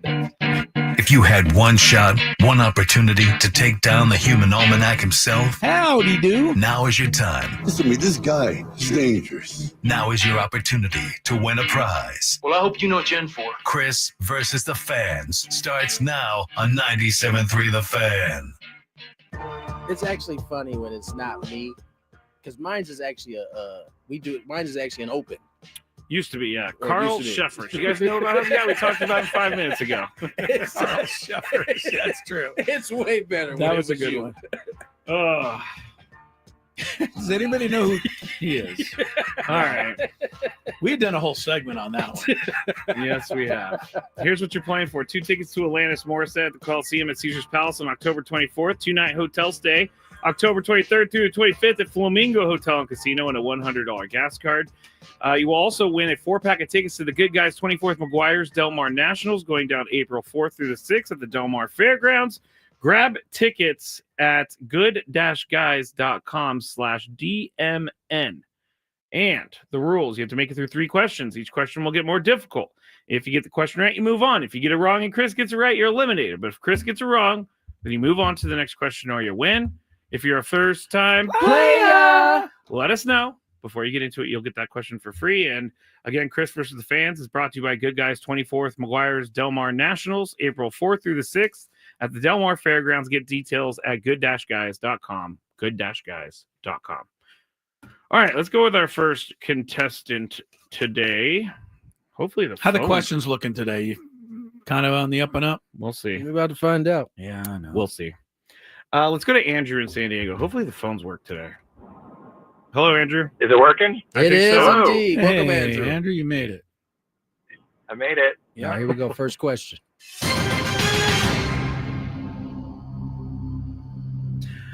How many seeds are in one region of the bracket? 16. You can tell. 16? I had to rephrase that question because the original question was, how many seeds are in one corner of the bracket? I had no idea what to say. I had no idea how to call it that. And region is the word. In a tournament of drops? Yeah, it could be anything, really. All right, question number 2.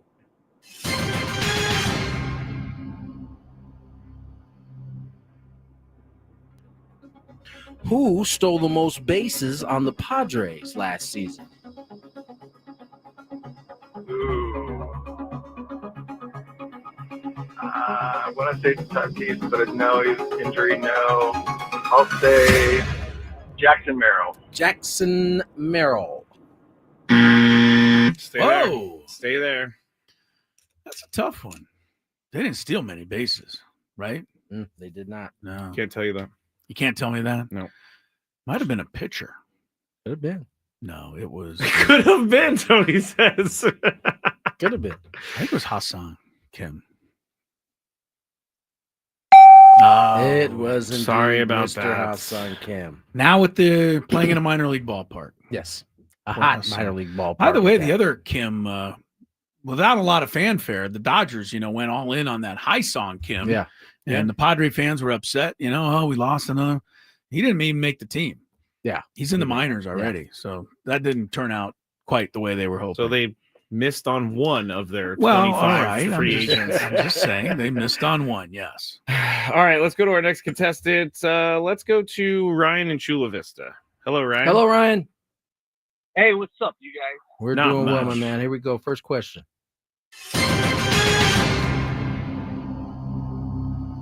Where is the NCAA headquarters? Headquarters. This is number one? This is number one. I thought this was common knowledge. Nah, this ain't the number Like, one. like their office building? I'm gonna say Connecticut. Connecticut. Is this too hard of a question? It might be because I think it's Kansas City, but if it's not, then it is too hard of a question. Okay, because you don't know it.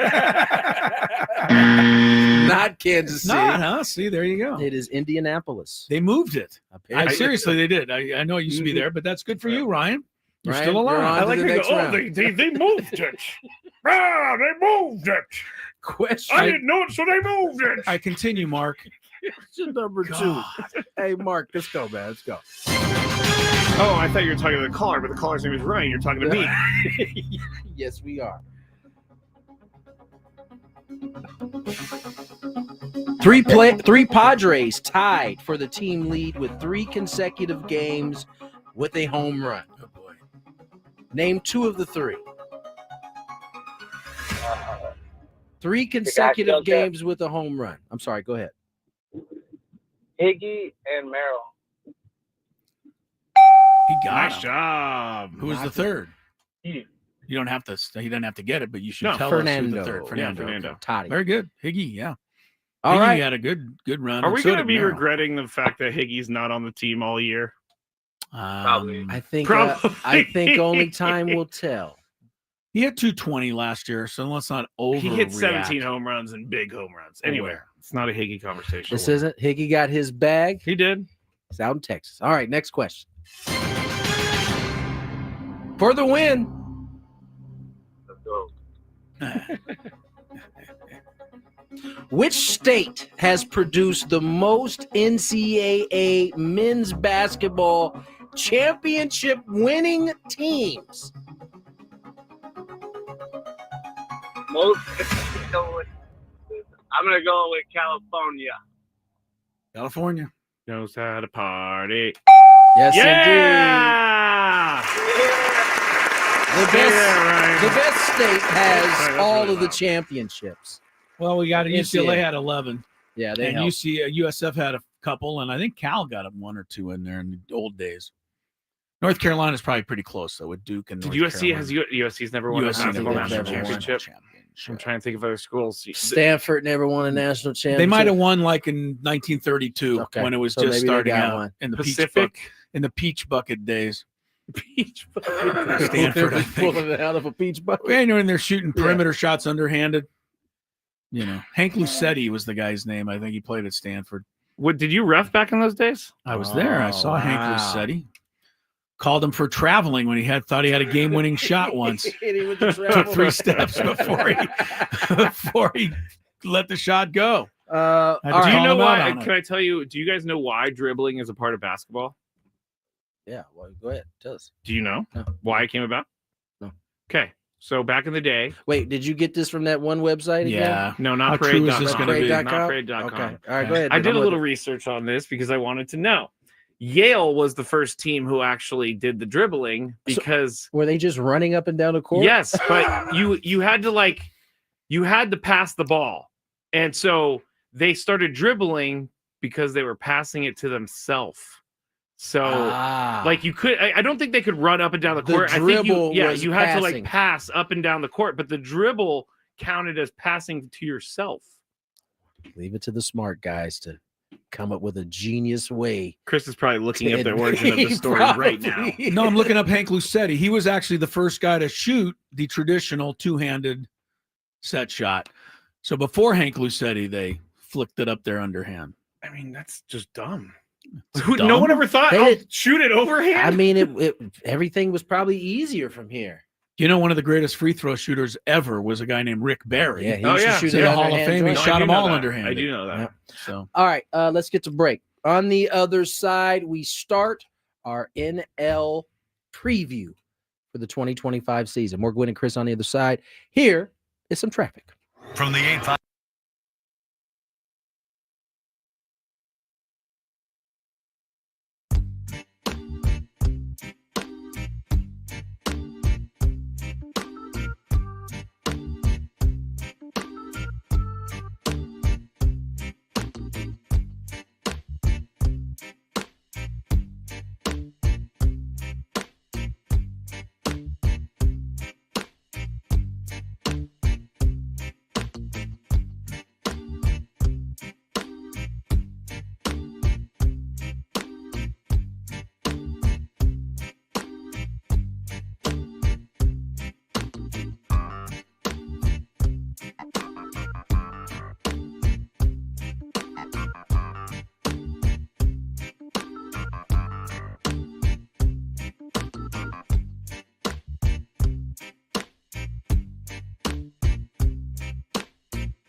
4:19 on the clock. Tony Gwynn Jr., Chris Ello, Matt Scraby.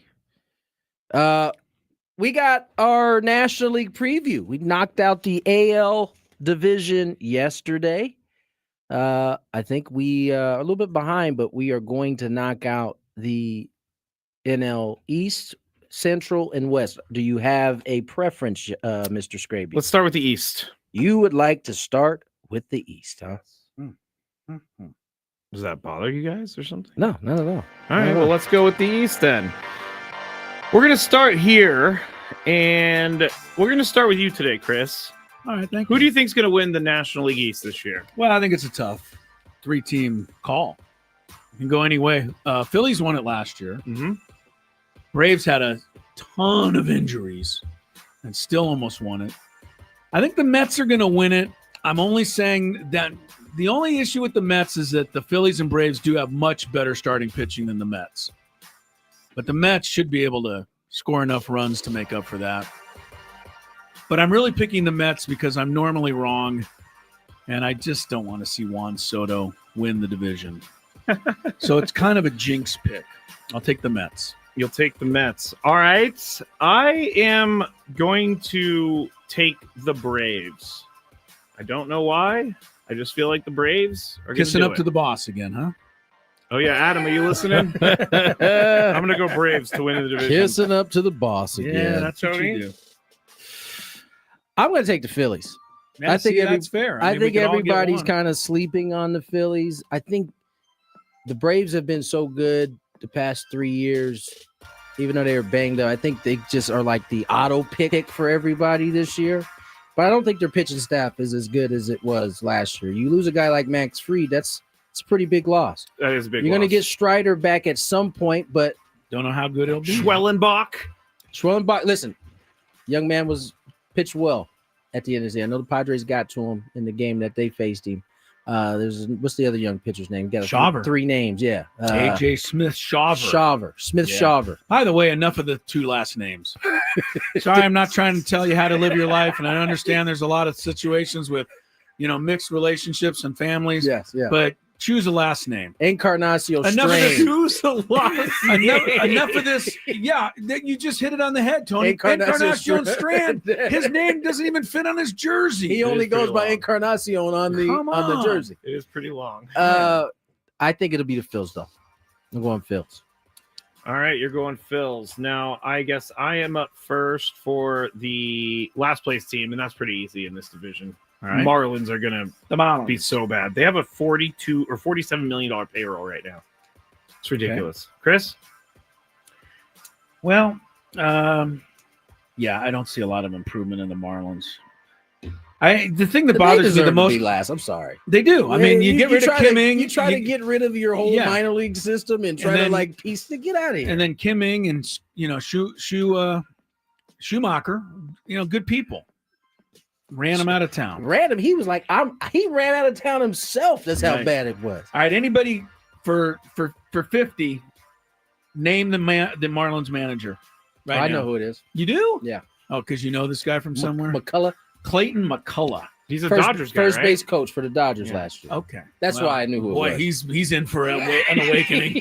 Yeah, that is, I hope he knows what he's getting into. Yeah. Man, oh man, is that a bad spot to be in? Yeah, I say guess the you Marlins. are a manager in the major True. leagues. There's only 30 of those jobs, but Yeah, there's That one- actually that- 29. This is not one of those jobs. This is not one of those jobs. All right. We all chose Marlins. Division MVP, Tony. you know what it is. Juan Soto. Soto. Chris? Yeah. What am I going to do? Yeah. I'll take Ronald Acuna. There you go. How about that? He's gonna come in How about that? mid-season and take That's over. right. Everything blazing. Go with Acuna. Mark- He's on your fantasy team, Scrape. You should be happy with that pick. I am. Mark- I also, by the way, everybody, I haven't announced this on the air yet. I selected Jackson Merrill for my fantasy team, so I Wow. will be talking a lot about him this year. Well, and that means if he struggles, who's going to get the blame? I don't know why you said that. Hey, Mark, we need an answer. I don't know who Mark is. So I can't pick Juan Soto because course I you can. honestly don't think he's going to have I don't think he's going to Yes, have he a is. Soto year. He can't help it. He's too good. I'm going to say Francisco Lindor. He's good enough. Okay. Fair enough. Finished second last year. All right, let's go to me now for the best newcomer in the division. And the best newcomer is pretty easy, but I'm not going to go that route. Of course, you guys are haters. Still not going to go with Juan Soto here, huh? No, because I'm going to go with Jurickson Profar. Best newcomer. There you go. That's nice of you. Tony?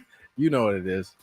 Jurickson Profar. No, it's not Jerick. Juan Soto. Chris? I'm going in the non-Soto category as well. I will pick Jordan Romano, who's going to close things out for the Phillies. We are Jordan this year. Romano. picking the bottom of the barrel there. He's making almost as much money as Juan Soto, isn't he? Yeah, I think so. Chris, Division Cy Young. This is tough. I mean, they had Sale last year. They had Wheeler last year. Nola. You got Alcantara 2 He's years back. ago, but he can't win it on that team. No, I wouldn't unfortunately. think. I'll go with Zach Wheeler this time. Wheeler. Oh, man.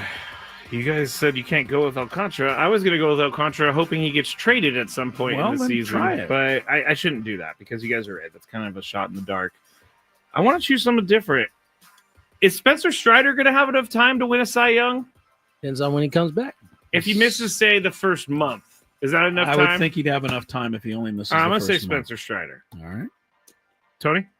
I'm gonna go with a name that you're probably not thinking of. Juan Soto? Definitely not thinking of him. He can't fit. How about Christopher Sanchez? I've heard him talked about in big time glowing terms this year. What team does he play for? Phillies. Oh, Left-hander I for knew the that. Phillies. Lefty. Heard some really good things. People are very excited about him. All right, that's it for that. That was it for the East. Yes, we'll do the West and the Central later on in the show. All right. We didn't miss something? I guess we did, huh? No, we took away the surprise team from our 'cause selections. We already got winner, loser. Yep, we already got that. Yeah. So we basically can't do a surprise team or anything like that. But we'll do Central and West a little bit later. Now, do you guys want to, Scrape? I'm surprised you're not making fun of me.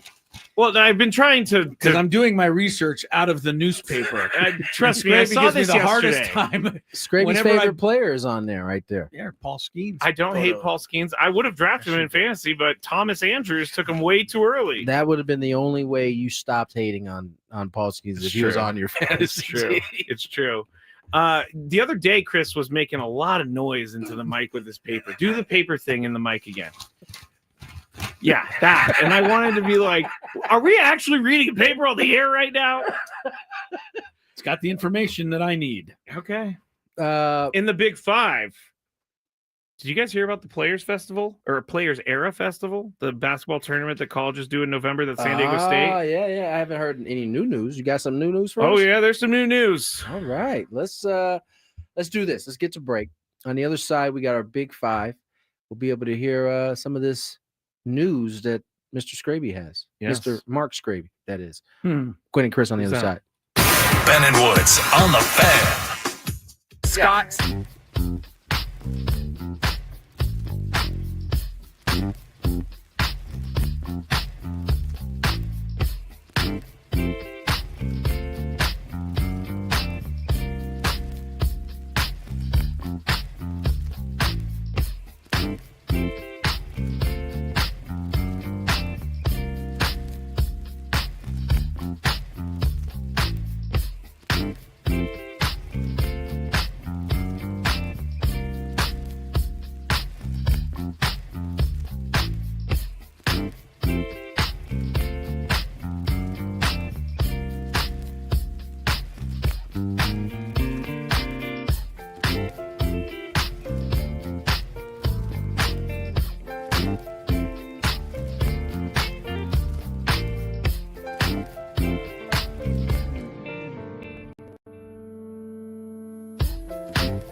Some of the stories going on in sports.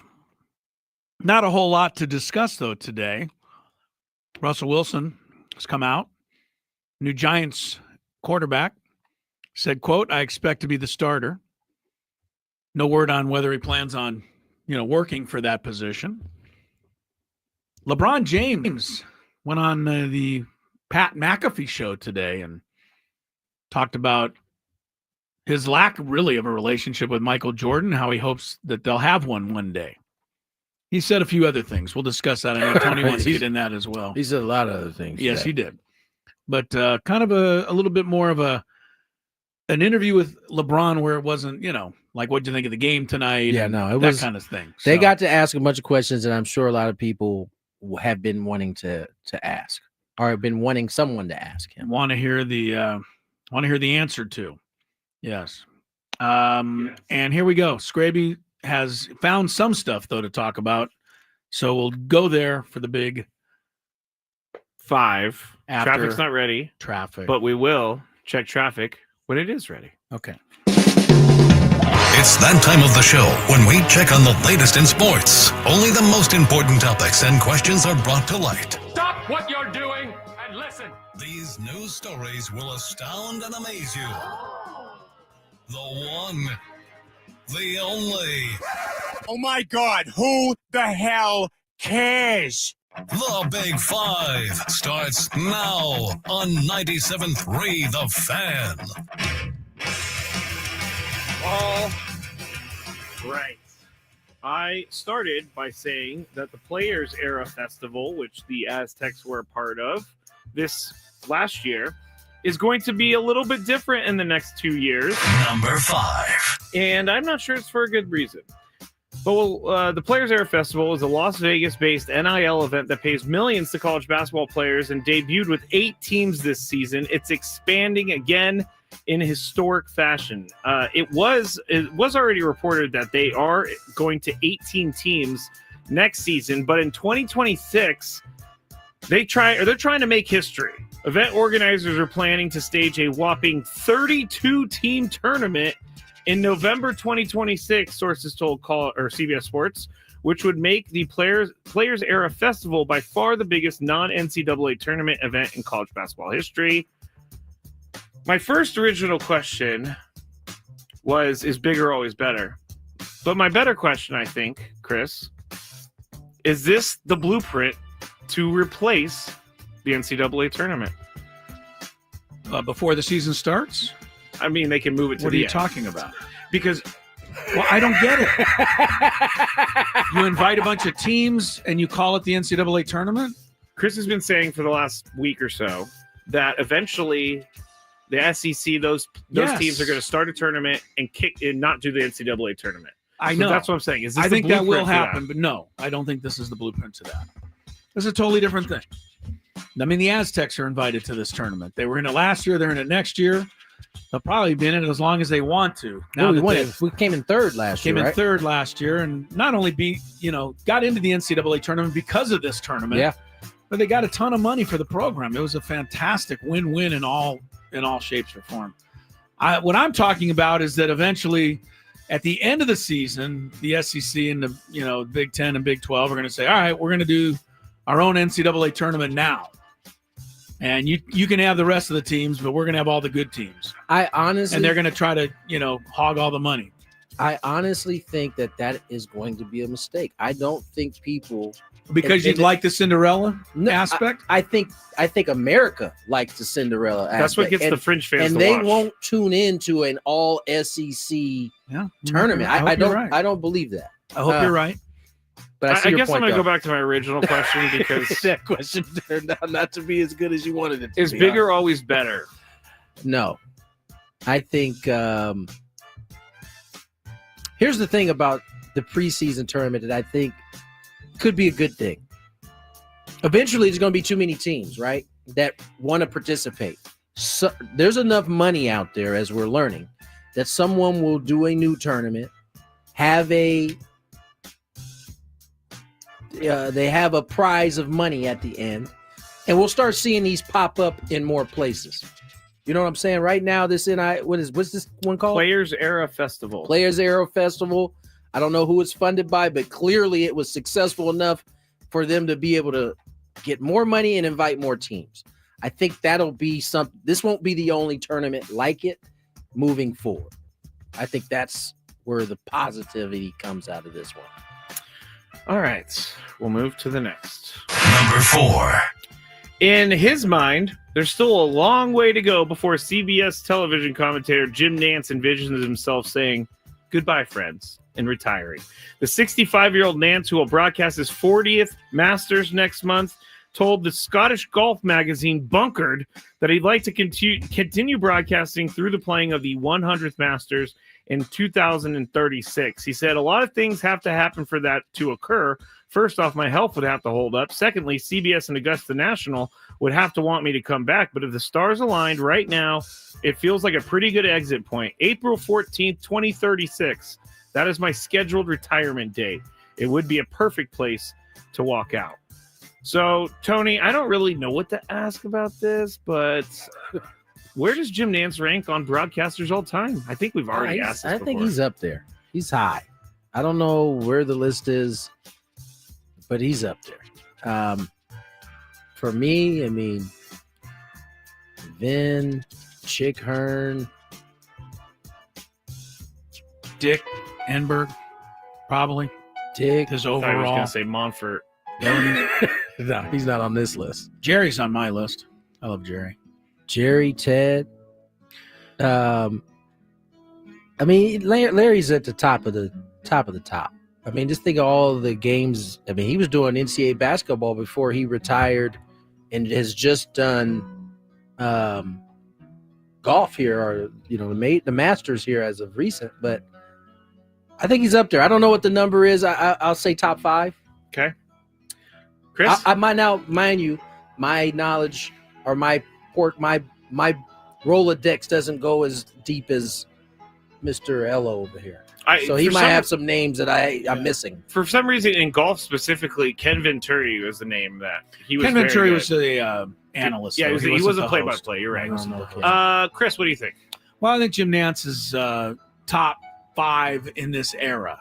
I Okay. mean, for sure, with Joe Buck and Jim Nantz and Al Michaels and guys that you turn into the game. The game means something a little more because they're doing it. Yeah, for sure. And I was so glad that before the NCAA tournament stuff was done, he got to do the Aztecs Final 4 games because that seemed to add a little more excitement to it. So I think he should go out on his own, and if he wants to go out in 10 years, he stays healthy enough. I bet the Masters will let him go out in 10 years. I also like how he's so humble that he's like, I don't even know if they'll want me back. Yeah, he's It's pretty. like, he's come a pretty on, straight, Jim. humble guy. He's a good guy. You notice that a lot of people who have humility end up lasting longer in their. Yes, because not everybody wants to fire their butts. I wonder why. Yeah. When they walk into a room, you start shivering because you're afraid of that person. That's not a good Did look. you guys ever see the video? I don't know where this video was, but Tom Brady and I think it's Peyton Manning break into Jim Nance's house and they're hitting golf shots off his roof. Yeah, I have seen that. And then Jim Nance comes home and finds them there. It is funny. I don't remember where that came from, but it was a few years ago I saw it. It's Jim pretty funny. Nance lives off of Pebble Beach, right? The golf course? I believe it was in that neighborhood. Yes. Yeah. I'm sure the whole thing was staged, but it was it was still pretty It was funny to hilarious. watch. Yeah. All right, Jimmy Butler. Wait, let me get rid of this. And actually, you know what? Traffic is ready. So all of you out there looking for some traffic, here it is. From the 855 Get Ross Traffic Center, protecting San Diego after accidents or injury, here's Kelly Danick. Traffic is sponsored by your local San Diego County, the UPS stores. Good thing it's not raining, guys, because folks are having a tough enough time trying to navigate our roads. Numerous crashes here. Come on. South on 15, from Mesa Boulevard off-ramp. 2-vehicle crash left shoulder. Further south on the 15, just past the 805 stalled vehicle in the center divide. Also south on 805 past the 8, tow truck has helped to move a stalled car over to the right shoulder. Crash near the border, south 805 at Camino de la Plaza. That's over the right shoulder. Also an accident south 5 right at the north 163 connector rep. Does not appear to be blocking any lanes. Vehicle over the right shoulder, one in the center divide. Further south on the 5, just before Imperial, motorcycle accident being moved out of middle lanes. And got this 2-vehicle accident north 163 on the Mesa College off-ramp. That's over to the right shoulder. Your local San Diego County, the UPS store locations are hosting a shred event from April 7th through April 15th. 50% off shredding services. Visit theupsstore.com for the location nearest you. See store for details. And Kelly Danick with Gwynn and Chris, San Diego's #1 sports station, 97.3 The Fan. Number 3. All right, so we talked about Jimmy Butler returning to Miami last night after a long and heated fight with Pat Riley. Is he the president of the Heat? He's not just the GM. When asked about returning and returning to Miami, I wrote that very strange. Butler said, quote, "I have nothing to say to Pat, and Pat better have nothing to say to me," end quote. Butler and Riley's relationship took a turn for the worse earlier this season when Butler was suspended by the team multiple times and eventually requested a trade out of Miami. Jimmy Butler, that is, reportedly viewed Riley's behavior during the saga as, quote, unhinged and, quote, disturbing after the two had a private meeting that had Riley in tears. Never heard about that, but who said it was disturbed? Jimmy said said that Butler reportedly viewed Riley's behavior during the saga as unhinged and disturbing. So, Chris, does Jimmy Butler just need to let this go? No. I mean, it was a bad divorce. They happen all the time in all kinds of worlds. So I don't blame him. He doesn't really want to revisit it. I would imagine Pat Riley probably doesn't want to really revisit it too many more times either. No. So I think it's fair. Jimmy, this didn't go well, but a lot of, this happens in movies. It happens in, celebrity situations and everyday walks of life. Some people split up and they are best friends. Some people split up and they never want to see each other ever again. I've heard about those movies before where the actors hate each other, but they get the job done because it's their job. I get you, but Jimmy Butler didn't want to get the job done for Pat Riley anymore. I guess so. Tony, does Jimmy Butler need to let it go? I think Jimmy has let it go. I think the media was asking him because they were going back to Miami. They had to ask. Of course they did. So I don't know that Jimmy hasn't let it go. I mean, Jimmy's happy where he's at right now. I don't think there's any doubt about it. And Pat probably doesn't want to revisit it either. Ultimately, Jimmy wanted to get paid. Pat didn't necessarily want to do that. This isn't the first player Pat has did it. He did it to Dwayne Wade at one point. Yeah. He let LeBron walk on out the door. So, I mean, he is not afraid to let you go. Like, if it ain't on his terms, then it ain't on his terms. And, that's the way it is. That's the way the cookie crumbles. I don't know if the cookie crumbled. He had LeBron's cookies taken away from him. LeBron was talking about that today. What? When Dwayne Wade tells the story, he knew LeBron was gone. He was joking, of course, but when Pat Riley had the cookies taken off the plane. Apparently, after every game, as LeBron explained today on Pat McAfee's show, after every game, the stewardess would make cookies. And it became like a thing where they give 2 cookies to him every time he got on the plane. LeBron wanted his cookies. And so he said one day he got on there and he said, look, so the stewardess looked at him and he said, oh, that was a different look. Like she's like, I got no cookies, bro. Basically. And so he said, he called her, he said, do we got any of those cookies? He said, no, they've taken them off the plane. And he said it wasn't like Pat came up and like took the cookies out of his hand, but he knew what the message was being sent, and that was that. They didn't have cookies on the plane. All right, I'm a little out on Pat Riley. I mean, first Horace Grant, now Michael Jordan not letting him eat on the planes, and then you got this cookie thing. Like, what was the point of the cookie? It wasn't about them eating the cookies. It was because LeBron liked the cookies. No, it was about eating the cookies. He wanted. Remember, this is one of the Heat are notoriously known as being like insanely in condition. They got condition tests, they got fat tests, they got all that. Like they check your fat. Right. So he was maybe, even though LeBron is like literally the most in shape person I've ever seen in my life, but that's just a little side story. You know, LeBron probably wakes up every day wanting to look like me. That's what he does. Number 2. Okay. 4. You guys are. Glad you're entertaining yourself over there. I hate it when I do a joke that doesn't land, and you guys just sit there. Former NFL defensive end J.J. Watt is moving up the broadcasting ranks. CBS announced today that Watt will join the network as an NFL game analyst, teaming up with veteran announcer Ian Eagle. Watt and Eagle will begin calling games in this next season, with the pair operating as CBS's number 2 NFL team. Watt said in a statement, "There's nothing better than the energy and excitement of being in a stadium on game day in the NFL. I couldn't pass up the opportunity to return to that atmosphere each week, working with one of the best in Ian. While I certainly miss delivering hits on the field, it will be nice to leave the stadium without taking any, unless Ian decides to try something crazy." End quote. Haha. As I come off of making a bad joke. He's almost as funny as you. I know, as I come off of making a bad joke. Tony, do you think J.J. Watt is going to be a good analyst? Yeah, I think he'll be good. I don't know if he'll be Tony Romo. I know people don't like him no more, or he'll be Troy, but he's certainly knowledgeable. I like this stuff as a guest analyst on, what was that, CBS he was on? Yeah. So I think he'll be good. Chris? Who's the number 1 team? Is Nance still doing NFL? It's Nance and Romo. Okay, so Nance is still doing NFL. Yeah. That he just gave up the NCAA. That's it. Yeah. Okay. Because I was going to say Ian Eagle should be the number 1 guy. Yeah, man. Because he can't take Larry's spot, who's clearly Right. going to be there for a little bit longer. But, So I was like, Ian His name's Eagle. Jim. I mean, Larry Nance. Larry Nance. Going sorry, back to Jim. the Phoenix Suns I was wondering why Scrappy was looking at me like that. 1984 dunk contest. Yeah. Larry Nance. Sorry, Jim. I think Ian Larry's Eagle listening. is the greatest right now. Honestly, I think he's the best play-by-play guy in Cool. all the sports. Ian Eagle. I do too. And so He's awesome. So I'm pretty sure that JJ will do well because he's got the right guy, sitting with him. All right. Let's go to the final one. Number 1.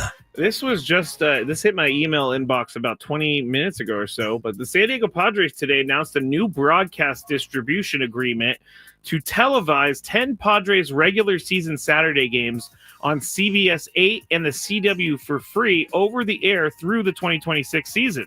A minimum of 7 games will be simulcast on CBS 8, and the remaining games will air on the CW, allowing fans in the Padres market the opportunity to watch select game broadcasts free of charge.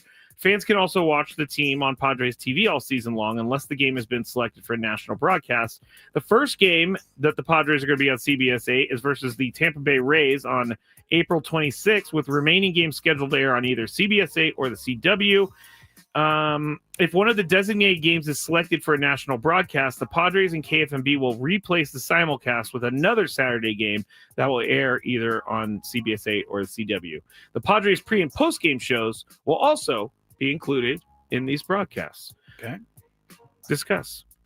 No question. Who's first? Discuss. Chris, you're first. What's wrong with this? I didn't say there was anything wrong with Okay, well, there's your answer. This This is good. great. Yeah. We keep talking about it. I mean, let more people watch the games. This is a problem all the baseball everybody's having right now. Yeah. Is that, the games are available in places people can't see them. It's not good. So Grupner and those guys to work this out to get some games on free TV, every Saturday for a lot of people who don't have cable, don't have internet, there are still people. So I'm happy with this. Really good. Tony? I agree. I mean, free games on cable. Not even cable. If you don't even have a cable, you can still get Channel 8. So excuse me, over yeah. here, about to say a station that everybody gets. Yeah. I think this is pretty cool. Yeah, I think people are going to be happy about it because I need the remote. Give me the remote. I know people are upset and they're not really sure about the TV situation, but this should help a little bit. Oh no! I just stuck my hand in a sandwich. Anyway. I need the. Here's the remote. This remote. Disgusting, and it was gross. Little lettuce. Knock it off. All right, that's it for the big. Was that number 1? Yep. Oh, got there much earlier than normal. Well, we started a little bit earlier, so that was good. Okay. We still have our NL West, NL Central.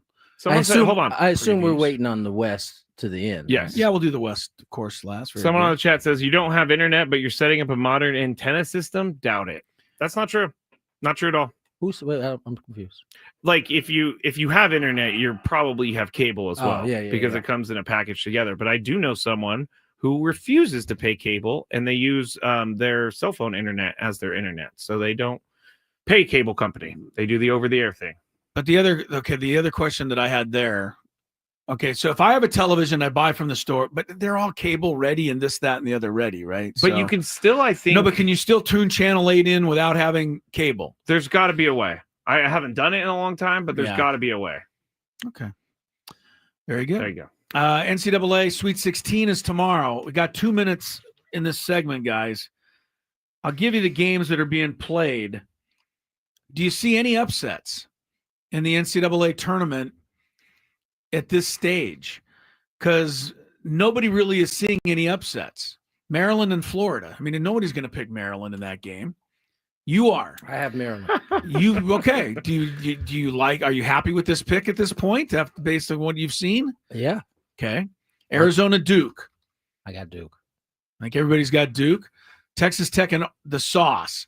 That might be where people go for some upsets, just because everybody kind of likes Calipari right now. The Sauce has knocked off 2 pretty good ones already to get to this point. Right. The Sauce. And then BYU and Alabama. As I said, I hope that game they cancel it. I hope Alabama. Runs them off the court. I hope they double and triple them up. And then Friday's games. Again, I think most people are going one way or the other. Michigan State over Mississippi, Tennessee over Kentucky, Auburn over Michigan, Houston over Purdue. Yeah. Do you see any upsets there? Nope. Scraby, you want to chime in, or he's out? You're leading the pool between the three of us. Are you leading? He's ahead of us. He's got 45. It's not great. You guess who's leading the entire thing? Oh, did you see who was leading the entire thing, Tony? Don't tell Tony. He's going to get in a really sour mood. It's Braden. Braden's leading all of us. We're never gonna hear this. I hope we need to all pray for upsets, ladies and gentlemen. Something's got to happen. All right, I got a text from someone about this. I don't have cable and I use an antenna that goes directly into my brand new 4K flat screen. Still get local channels. So there you go. You can do it. Boom. Very good. To break we go. Yes, we do, and then we get happy. The happy hour. And Tony, you'll see the back of Tony's head for the next hour. He'll be watching a Laker game.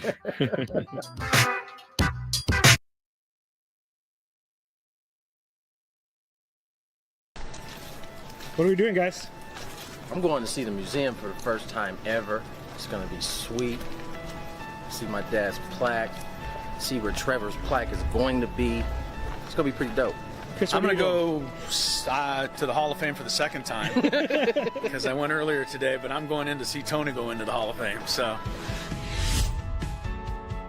all the way straight at the back left. Straight back left. Straight on that back wall. This one? Yeah. How you feeling, Tony? I don't know how I'm feeling right now, honestly. Excited? I'm definitely excited. Hello, Eric. How you doing? Pretty good.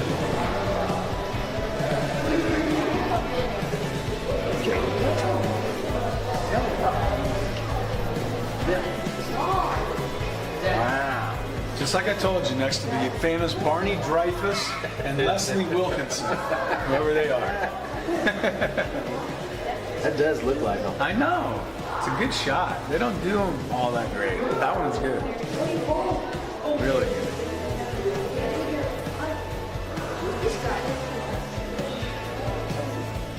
I missed a year. 300. Must have been bad. Huh? I used to be. Not anymore though. Oh, it's so cool. What team did you play on? I can give you a long list of them. Brewers, Padres, Dodgers, Phillies, Nationals. What position did you play? I played outfield.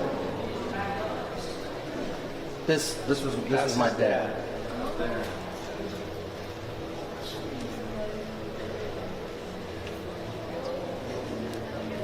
Oh, there's Dick Williams, Goose. I think he'd be pretty happy with his company over there. So. What are you thinking of seeing it for the first time? I'm thinking I'm hot. I'm quite warm right now, but it's cool. I mean, it's what I thought it was going to be. I mean, who not too many people can say they have a dad that's enshrined in this place. So I think this is awesome. What are we doing, guys? I'm going to see the museum for the first time ever. It's going to be sweet. See my dad's plaque. See where Trevor's plaque is going to be. It's going to be pretty dope. Chris, I'm going to go to the Hall of Fame for the second time because I went earlier today, but I'm going in to see Tony go into the Hall of Fame. So all the way straight back left. Straight back left. Straight on that back wall. This one? Yeah. How you feeling, Tony? I don't know how I'm feeling right now, honestly. Excited? I'm definitely excited. Hello, Eric. How you doing? Pretty good.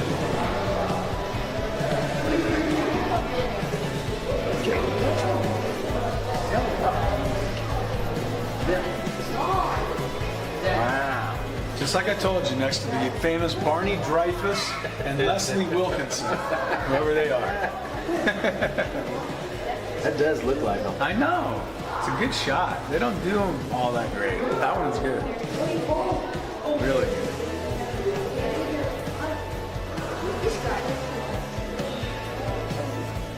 I missed a year. 300. Must have been bad. Huh? I used to be. Not anymore though. Oh, it's so cool. What team did you play on? I can give you a long list of them. Brewers, Padres, Dodgers, Phillies, Nationals. What position did you play? I played outfield. This was my dad.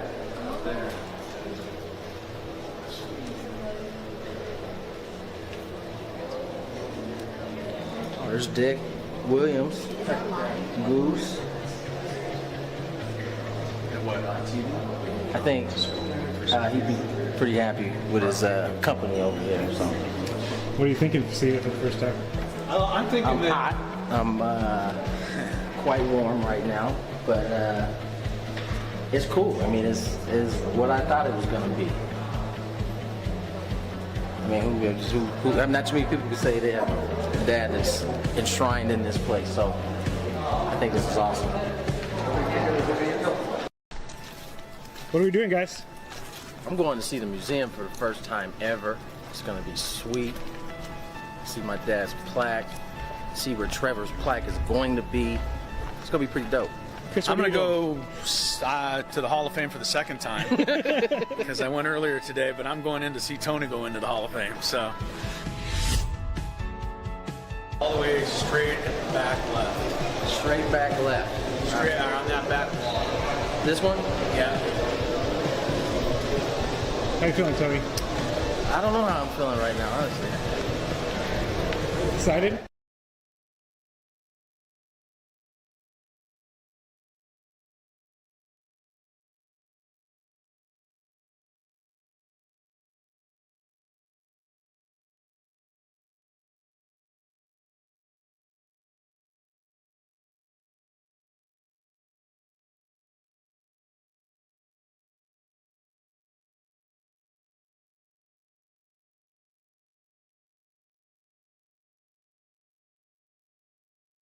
Scraby's giving signals, and it's confusing.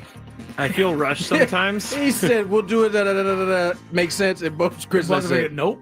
But it's time to talk, so we better figure something out. I said, if we're gonna do this, pull back the curtain. I said, let's talk about opening day, reset everything on the show, and if we need to, we can go to the National League Central predictions. If we don't, then we can do them at 5:20. Oh, does that make sense? That's understandable. Okay, thank you. Go ahead, Anthony. Yeah, sorry. Welcome to the happy hour. It's now time for happy hour, brought to you by GL Pools, the company trusted by thousands of San Diegans to keep their pools sparkling, swim ready, and stress-free. Call now and say radio. For a free month of service, visit glpools.com.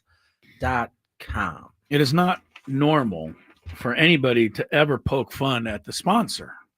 However, in this ad, it says that GL Pools is going to keep the pools stress-free. How many swimming pools do you know that are under stress?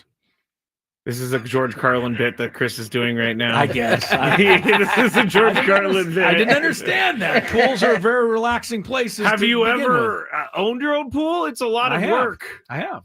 So it's stress-free for me. Yes. I see. Okay. Not the pool. Got it. Not the pool itself. I know you too well, Chris. He loves the George Carlin. Has George Carlin ever done that? No, because nobody's ever said they kept a pool stress-free before. They're going to keep you stress-free. Never mind. That's fine. I'm just killing it. He says no. Just killing it.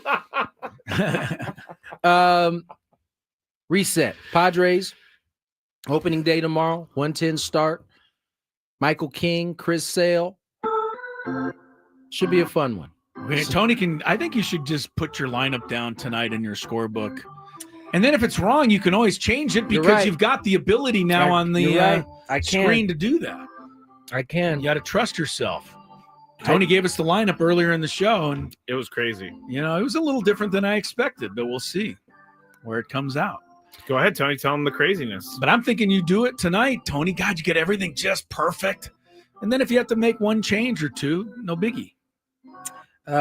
Maybe. He likes that idea. I can tell he's thinking about it. My lineup for tomorrow was Fernando Tatis Jr. in right, Luis Ariz at first, Manny Machado at third, Jackson Merrill patrolling center field, Xander Bogaerts, Jake Cronenworth at second base, Yuli Gurriel is the designated hitter, Brandon Lockridge will have left field, and Martin Maldonado behind the dish. Now, see how close it is. That being said, that was, and listen, it may not matter. We'll see. That's what the thing. I was gonna say Diaz could very well be in there. They're both hit from the right side, so it's not. I think if they put Diaz in, they'd bat him 8th and Lockridge 9th. That's what I would predict. But we all won't know until Mike Schilt actually announces it tomorrow. Something that we will be looking forward to. Touche. And we know the broadcast is going to be sensational tomorrow because we had both Sammy Levitt and Dave Marcus on from the stadium earlier today. And they're all checking out all the equipment 22 hours ahead of the game. They're ready. As they should. You know what I'm looking forward to most is not having two sets of defenders on my scorecard. Yeah. The spring roster has got to be crazy. Let me tell you. Jesse and I get a blue card during spring, which really helped. Shout out to Jim. Gave us these blue cards that let us know who the substitutions were. And we didn't know when they were coming in, but we knew where they were going. That's big. So it was for spring training because they can sub 9 guys at once. And a lot of times they did. A lot of times they did. Right. And so having them already on the paper and now you got to be smart. You can't put them into the lineup because although they're going in, you don't know that in a different order. might dap. So you leave that spot available. I am so looking forward to having only like 2, maybe 2 of those. That'll be nice. Oh, be so nice. Lakers are underway at Indiana tonight. Tony will tell you how they're making doing. me upset. I can tell you that. Really? Already. They're only down 3. I know, but they're squandering opportunities and then letting these guys get extra shots, and it shouldn't be this way. No, it is. Tony and I were talking about this in the break, Chris, and I want to get your opinion on it.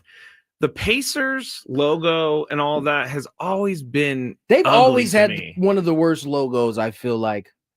It's a P with a basketball in it. Yeah, nobody. It's the same one they had back in the Yeah, ABA. it hasn't changed in the 70s. That's 50 years old. It might be time for an Oh, update. Caitlin Clark in attendance. Oh, the game just got way more important. Who's she with? Is that her boyfriend? I don't know.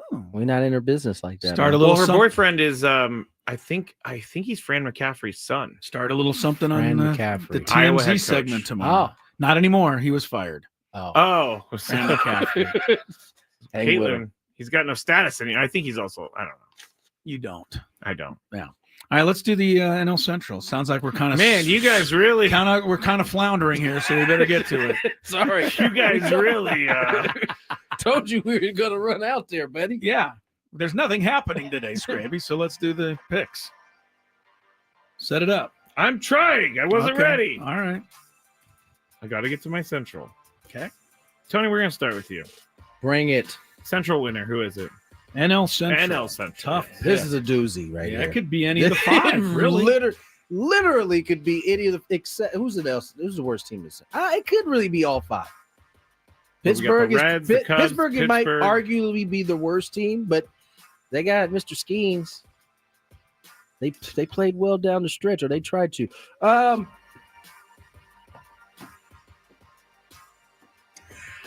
gonna go with my old team. Brew Crew. The crew. They won it last Every year, Again. the last 3 years, they have been counted out. Yeah. And each of the last 3, they've been right there. Yeah. This So- year they got to replace, Adamas. Yeah. And they got to replace Corbin Burns. Yep. Well, Oh, no, he left was already last year. gone. Right. He was already gone. Yeah, I'm sorry. Yeah. But Pat Murphy was manager of the year last year. Did a great job. I think the Cardinals have the talent to win it. I think, yeah, you know what? I take that back. I don't think the Cardinals got that. I'm going with the Brew Crew. Brew Crew. Going with the crew. Chris? I'm not going with the crew. With I've the never Cubs. liked the crew. And I'm definitely not going with the Cubs. Oh, you're going with the Cardinals? No, the Cardinals are going to be You're coming going up with in the one of my Pirates? later predictions. Yeah, me too. That's why I took back my statement. I am taking the Terry Francona-led Cincinnati Reds to win the division. Okay. They were 4th last year, so they got to make up some ground. But Francona is one of the best in the business, and I think they've got the most talent in the division. It's just a matter of getting everything out of that talent. So I think the Reds can do it this year. I'll take them. I see Nick Martinez starting game 1 of the playoff for the Reds. Okay. I really want to go Reds because I live in Cincinnati. I like the Reds. I love Elliot De La Like their Cruz. chili. Love Skyline Chili. Yeah. But every year I pick the Reds, and every year they fail me. And so I'm going to have to go with the team that did it last year in the Brewers. Not the Cubs. None of us. The Cubs are kind of favored because they added a couple players. Cubs are going to be good. It's going. I'm not. They're supposed to be good last year. Yeah, but not really though. Craig Counsell getting paid the most in major leagues, I think. That does not mean they're supposed to be good. It just means he's really good. Didn't see it last year. I I'm don't up think first he's on the I last think he's place overrated. team. All right, last place. Chris fits that in there. Craig Counsell, yeah, overrated. Last place team, I'm going to go first. It's got to be the Pirates. I don't see anyone else.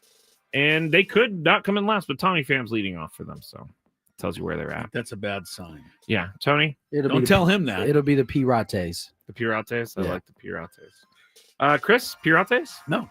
Oh. He's going with the Cardinals. Yes, I am. Oh. Cardinals are, I mean, prognosticators say they're going to have like the worst season they've ever had. Now, that is hard to believe because the Cardinals always come up with something. But they've lost their lot. way for sure. And, Arenado's kind of their best player, and he's nowhere near what he was. They're trying to couldn't trade him. Right. They Yeah. tried to get rid of him. So I'll go Cardinals last. Cardinals. Yeah. Division MVP, Chris. Of All the right. National League Central. Well, there's some good candidates. Kyle Tucker, the Cubs. He's also a newcomer candidate. Jackson Churio, I think, is overlooked for an MVP. Yeah. For the Brew Crew. But I'm going to go with your guy, Scraby. Ellie De La Cruz. He leads the Reds. I don't know if he can steal 100 bases. I mean, that was a thought for a while last year, but He ain't then he stealing got 100. tired. Yeah. Yeah. But I'll go with Ellie. I think Terry Francona is going to unlock even more from him. giving Tito a lot of credit there. I am. Well, he deserves some of it. He's pretty good. Tony? Jackson Cherio will be the MVP Churio. of the Central. There you go. All right. You and I were thinking alike there. I was so torn on this because I love Ellie De La Cruz, but Jackson Churio helped me win a championship in fantasy baseball last year. There it is. You know, of all the things I'm going to be rooting, angle. I'm going to be rooting for one thing this year, and that is for you not to win a third in a row. Oh my God! Please. That's right. He is back to back. The double champ is here. And guess what? If you combine football from 2 years ago, triple champ is here. He said from 2 years ago, not last champ year. is here. From 2 years ago. And I can't say a thing because I was in the same league. Who won it last year? Our football league? I can't remember. It was your boy Thomas won it. Oh yeah, Odd Thomas. I'm mad that I even Stupid brought that lineup. up. Yeah, games. Yeah. You know what I'm going to do? I'm going to hack ESPN this year. I'm going to refuse to let Thomas put his lineup in because he doesn't put his lineup in until like 9:58. I hope they give me that option as commissioner this year. You Wouldn't should. it be nice? Make sure lineup has to be in You at a certain probably. Oh, yeah. You need to look at that. Lineup needs to be in at a certain time. You need to look This at is, that. you know, what we need to do is have like a committee meeting where a rules committee where you guys can suggest new rule changes, Okay. and then we can vote on them. All right, know team it's- double champ. Would you like to? Would you like to submit a rule? Katrina says the champ is here because he tells us continually. Yeah, he you is. do. He is. I'm up first, or Tony's up first for the best newcomer of the division. Tony, National League Central. Best newcomer. Mm-hmm. I'll say Kyle Tucker. Kyle Tucker. There's, yeah, Kyle Tucker. I could say Tommy Pham. He's new to the Pirates, but It's not new to the division though. no, Kyle Tucker. Chris, The Central is where he had to let Jock Peterson know he didn't play about his money. So, you know, it's not his first time in the Central. you remember that all the time? That was crazy. My outside long shot in this race is Gavin Lux, but I'm going to go with Ryan Presley of the Cubs. Give them a big-time closer, which All they right. haven't had for a while. I'm up first for Division Cy Young. I mean, there's really only one guy we could go with here. Is there? Yeah. I mean, there's Okay. plenty Is of great there? pitchers, I don't know. but Mr. Skeens, Well, go there then. I have to. Okay. I don't want to look stupid. A little late for that, but Chris, You just walk yourself right into these all the time. you know, Greg. I just be me, man. I don't understand. Why do you do this to yourself? Chris, there are some other candidates. no, there's Imanaga, not. the we Cubs. know that he's already won the Cy Young. We know this. Imanaga's a candidate, and the guy who's going to win it is Freddie Peralta. Isn't he hurt? Brew Crew. No, he's not. Brew Oh, I thought he was Crew, hurt. best pitcher in that division. All right, Tony. Division Cy Young, National League Central. Pirates, Reds, Brewers, Cubs, Cardinals. Yeah, it's Skeens. Skeens, he says. All right. All right. Wow, we have really built the tension up for the NL West in the next segment. We're ready, baby. People are on the edge of their seats. I'm going to try not to be a homer. Let's get to the break. On the other side, a little NL West preview on Gwynn and Chris. Here's some traffic. From the Well, Dylan, I think the first obvious question: long hair, long beard. Have you had a shave since the last game of the season? I don't think so. Man, I don't think so. That's great. Why is that? Just changing it up. Why not? You know? Okay. All right. I'm jealous of the beard because I'm a guy who likes to grow a beard, but your beard, how long did that take to grow? I think this is 3 months, maybe. 3 Now, months. now Okay. is this going to stay as we get into spring? You going to keep it? Because I don't think I've ever seen you. I've seen the beard before. I don't think I've ever seen the hair. No, I haven't had hair like this since I was 12. I'll probably keep it. We'll see how it performs, really. That's the key. That's- Is that's the how biggest does it thing. perform? That's the biggest thing. Speaking of perform, how you feeling, man? Obviously, spring training right around the corner. Pitchers and catchers report. This is the time of year where the green light goes on again. Yeah, I feel good. Working on a bunch of different stuff. Biggest thing is really just getting the body to feel good and getting ramped up. But I feel like I'm on track. How do you deal in terms of getting yourself ready each and every year? You know, ball players are notorious for always trying to figure out how to get a little bit better. You're probably one of the most consistent guys in our league. Is there as much a focus on finding ways to get better, or is the focus how to continue on the path that you've been on, which is a guy who can get in a lot of innings every year? I mean, I guess it kind of depends on what part of the offseason I'm in and, what I'm trying to work on. Like specifically this offseason, I've made a little mechanical adjustment, tinkering with some new pitches. But the bulk of it is just getting my body ready, really. I mean, that's the main focus, main priority. So I kind of know where I need to be in terms of like my velocity and bullpens and building up and all that. So I always like to think I'm adding. I'm definitely working on new pitches and exciting stuff like that. So at the end of the day, I kind of know that my four-seamer and my slider and my curveball are kind of going to be my main pitches. Right. So it's like no matter what, that's my base and foundation, and everything from there is just tinkering and just seeing if I can get a little bit better. We're talking to... All of a sudden, my mic over there. There you go. Sorry. We're talking to Dylan Cease here, Don't Padres panic. starting pitcher. I wasn't panicking. You look like you panicked. I was panicking for one half. He made me panic. Did I look like I panicked? You panicked a little Okay. bit, that's all all right. right. Well, if Dylan says I panicked, then I panicked. I'm going to have to ask the question about, and I know you've been asked this today, but your name has been a part of a lot of trade rumors this year. I think Padres fans want you to stay here in San Diego. See, right there? How do you deal with that? Because I would imagine that would be hard. I don't know. I mean, I guess it's my second year in a row dealing with it, so I got experience now. It's just part of the business, I guess. Really, wherever I go, I'm gonna make the best of the opportunity. I love San Diego and I want to be here, so it's like if I don't go anywhere, I love it here. And if they trade me, then I just have to go make the best of it wherever I go. Now, Dylan, you talked a little bit about working on new pitches and mechanics.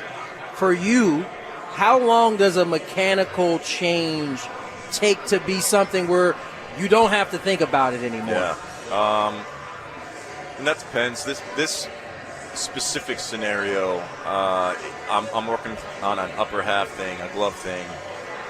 So I don't know. It's kind of new territory for me. Yeah. So you're kind of figuring it out as you go. Yeah, but it really gets to the point where it feels good, and then from there it's just ramping up the intensity. And because anytime you do something at a higher power, higher speed, it's like a new feeling altogether. So I can sit and train it one way, but until I'm throwing 98 with it, doing it game speed, And a lot of it, is kind of like learning my body, and then I'll throw a pitch and it's like, oh, that didn't come out the way I wanted it to. Like specifically, if I'm throwing a four-seam fastball and I'm trying to throw it just through somebody, but it's yanked, it's like, okay, something happened right there. I don't know, something came off. I didn't use my legs. You could just feel something different about it. And then you see the shape of the pitch. So a lot of it's just gaining feedback from what the ball's doing, and then trying to manipulate my body to see, like, oh, okay, when I do this, the ball goes this way, and just see if I can't ingrain that. Well, Dylan, I think the first obvious question: long hair, long beard. Have you had a shave since the last game of the season? I don't think so. Man, I don't think so. That's great. Why is that? Just changing it up. Why not? You know? Okay. All right. I'm jealous of the beard because I'm a guy who likes to grow a beard. But your beard, how long did that take to grow? I think this is 3 months, maybe. 3 months. Now, Okay. is this going to stay as we get into spring? Are you going to keep it? Because I don't think I've ever seen you. I've seen the beard before. I don't think I've ever seen the hair. No, I haven't had hair like this since I was 12. I'll probably keep it. We'll see how it performs, really.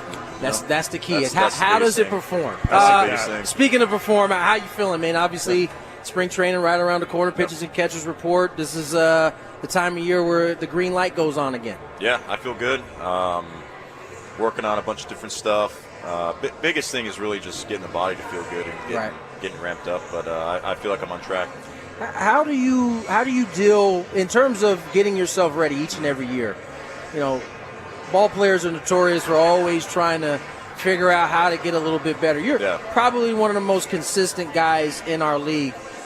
Is there as much a focus on finding ways to get better, or is the focus how to continue on the path that you've been on, which is a guy who can get in a lot of innings every year? I mean, I guess it kind of depends on what part of the offseason I'm in, and what I'm trying to work on. like specifically this offseason, I've made a little mechanical adjustment, tinkering with some new pitches. But the bulk of it is just getting my body ready, really. I mean, that's the main focus, main priority. So I kind of know where I need to be in terms of like my velocity and bullpens and building up and all that. So I always like to think I'm at. It's pretty funny what's happening here in the studio. Tony Gwynn Jr. faces away from the television. And every time he turns around, the Lakers turn the ball over. So during that last commercial break, he stood underneath the TV and looked the other way so he couldn't, by accident, even see the TV. And it worked. The Lakers are on a 10-0 run, and they're leading the Pacers 43-35 right now in Indianapolis. It makes me feel so much better about my sports watching because Tony's always cool, calm, and collected about everything. But then when he watches a Lakers game, he loses his mind. Yeah. No, he and does. It's very nice to see. I like to see it as well. We got our NL West picks. We've done every other division in baseball, but now the one that really matters. Grabe? National League West, everybody. Yeah. And we're going to start with Tony. Oh, you started with me first, huh? You know what? I'll go first. You go first. Division winner. Don't throw tomatoes at me, but I think we know it's the Dodgers. Tony? Yeah, the Dodgers. Okay, Chris? I'll pick the Padres. All right. I'm going to. Why not? We have to treat this seriously, Chris. It's serious. Okay. I mean, the Dodgers, it's not done yet. I realize they have a 1-game lead right now, but Padres have a great season. They went 93 last year. They did. You know, they could do 95. Dodgers could slip. Ohtani's, one slide away from being hurt again. I don't know. Obviously, the Dodgers are favored, but I'll have fun. I'll pick the Padres. All right, Tony, last place team. I think we all know what this team is. Oh, boy. Yes, Stig Monfort and his Rockies Yep. will be holding up the rest of the division. I feel bad for some of the guys, like this Brenton Doyle, the Gold Glove He can center play. fielder. He's turned himself into a player. Tovar. Yeah, no, that's what I mean. There's a few guys that are really good, and they're stuck there. They are stuck there. Kind of too bad for them. All right, Chris, division MVP. Manny. Oh. Tired of Fernando getting all the love on the MVP thing. I know Fernando's the guy, but come on, Manny. Go 40 on him one year. Okay. 40 homers, I meant. That's what I meant. Tony? Toddy. Oh.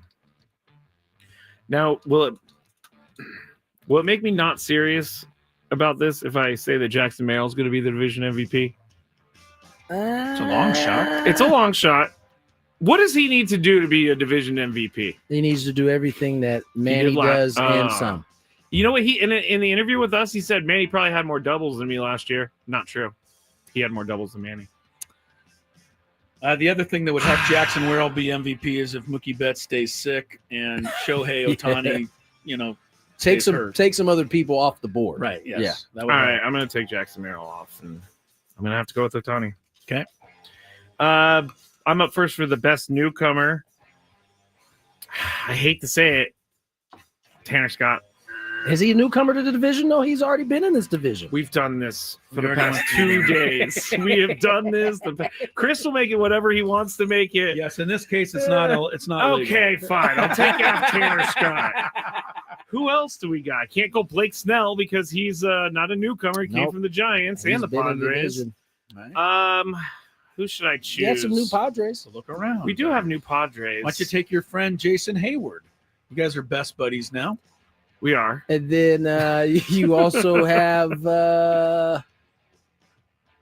Got Corbin Burns is new to the Corbin division. Burns. He's He new. is. Got some players. that Yeah, are but I new. don't like the whole thing where Josh he's like, Naylor's I new. don't pitch on 6 days rest. Okay. What did he say there? Yesterday. No, you can stay with Tanner Scott. That's Yeah, fair. that's fine. All right, Okay. Tanner Scott. Tanner Scott, best newcomer. What do you think, Tony? Tony. Willie Adames will be the newcomer of. Should have thought about that one. Yeah. I know I didn't give it to you because I wanted to use it. I was thinking this. call. Tony, they're on a 6-0 run. Let me Don't turn around. Sorry. They're up by 15 now. I Chris. was going to go Willie Adames also. All right. It's either him or Thyro Estrada of the Rockies. And His name is doubt Tyro. it'll- Yeah, well, whoever. He broke his wrist. Or Yeah, no, he's no. out. Oh, No, wait, he's he out did? for a while. Okay. Yeah, he's already out. Gosh, now I don't feel good about my Tanner Scott. Thyro. Thyro. That's Not- on the list with E-Guy for sure. Yes. Right. All right, Chris, Division Cy Young. It isn't a stretch to pick a Padre here. No, No, not I at all. mean, Dylan Cease is always a contender for this. Burns is there. Obviously, MVP type of guy. I'll stupidly, I'll try to jinx it with Yamamoto. Little jinx there Okay. on that pick. You know who none of us said, which I'm happy about? No one says Sasaki for newcomer. I don't think he's going to be. I don't think he's gonna be. I Okay. don't think he's going to be there. What about Hai Song Kim? He's not in the big league, so we don't have to talk about him. Tony, Cy Young, National League West.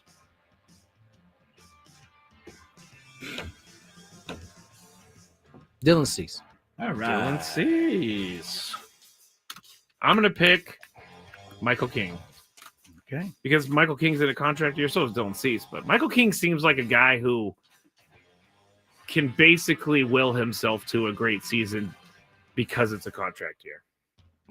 What is the criteria for doing Yeah, that? I didn't get that one. Just being, And why doesn't Dylan Cease seem like he would be capable of that?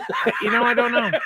I feel like if we're judging off of last year, Michael King was more consistent throughout the year than Dylan We need to Cease. clip that and run that back. No, I never need to do it again.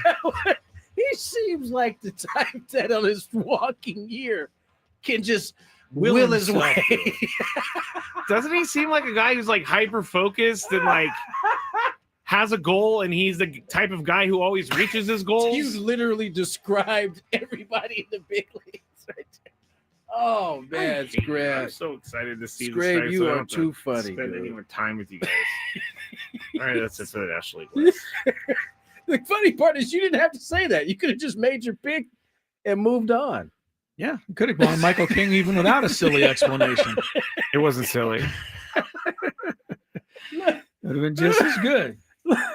And you wonder why people say, be nicer to Scraby. Just saying, Be Scrab. nicer to You brought that Scraby. on yourself, man. With the, Because I said that Michael King seems like a guy who's going to have a great contract here. it was just unnecessary Didn't say comment. that. It was just unnecessary commentary. Is all it was. Did not say that.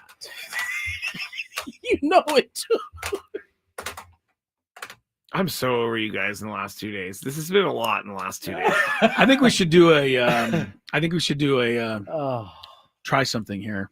I don't. Lakers lead by 12. I think we should force Tony to watch the entire game during the break and see how much they lead by when we return. Michelle says, be nice to Scraby. Thank you, Michelle. I'm sorry, Michelle. You're welcome, Michelle. We'll do our best, but it's not easy. You know, the boss is in here. Big boss. I'm going to go talk to him about how you guys treat me. Taylor Twellman. You parked in his spot. He ain't gonna want to hear from you. No kidding. What a move that was. It wasn't actually his spot. They both arrive at the parking lot at the same time. Scraby honks gets right in front of him and takes the spot. This is not true. I was there 30 seconds before him, saw the spot, swooped the spot, and as he's driving by, he goes, "You took my spot." And it was the big boss, and I said, "Do you want me to move?" And he said, "No, I don't want you to move." Well, Took his he spot. didn't want you to move, but he was still talking he about it sure to me an enough hour brought and a it half up later. Michelle's asking, did our boss back in? I don't know. We Answers yes. We don't know it. Wait, he did? He's a backer inner. Oh. I know his car, and Yes. every time I see it, I'm like, Michael's a backer inner. Shout out to Michael being a backer. That may have to, You know, that may have to be dealt with in the next contract negotiations. You know what's funny is that Katrina, who's a big fan of the show, she was telling me yesterday that she understands kind of the backer upper with the new cars because she's driving a rental, tried to back in, tried to use the camera to back in, and she had to do it like 17 times because the camera was all fisheye and wonky and all that stuff. I kind of get it. I mean, that's what people are doing. They're looking at their back. They're backing up cameras trying to get in. Not us real backer inners. We have the skill to do like old school drivers had to before there was a camera. Yeah. I do love the hand behind the other chair. You got to get the one comfortable.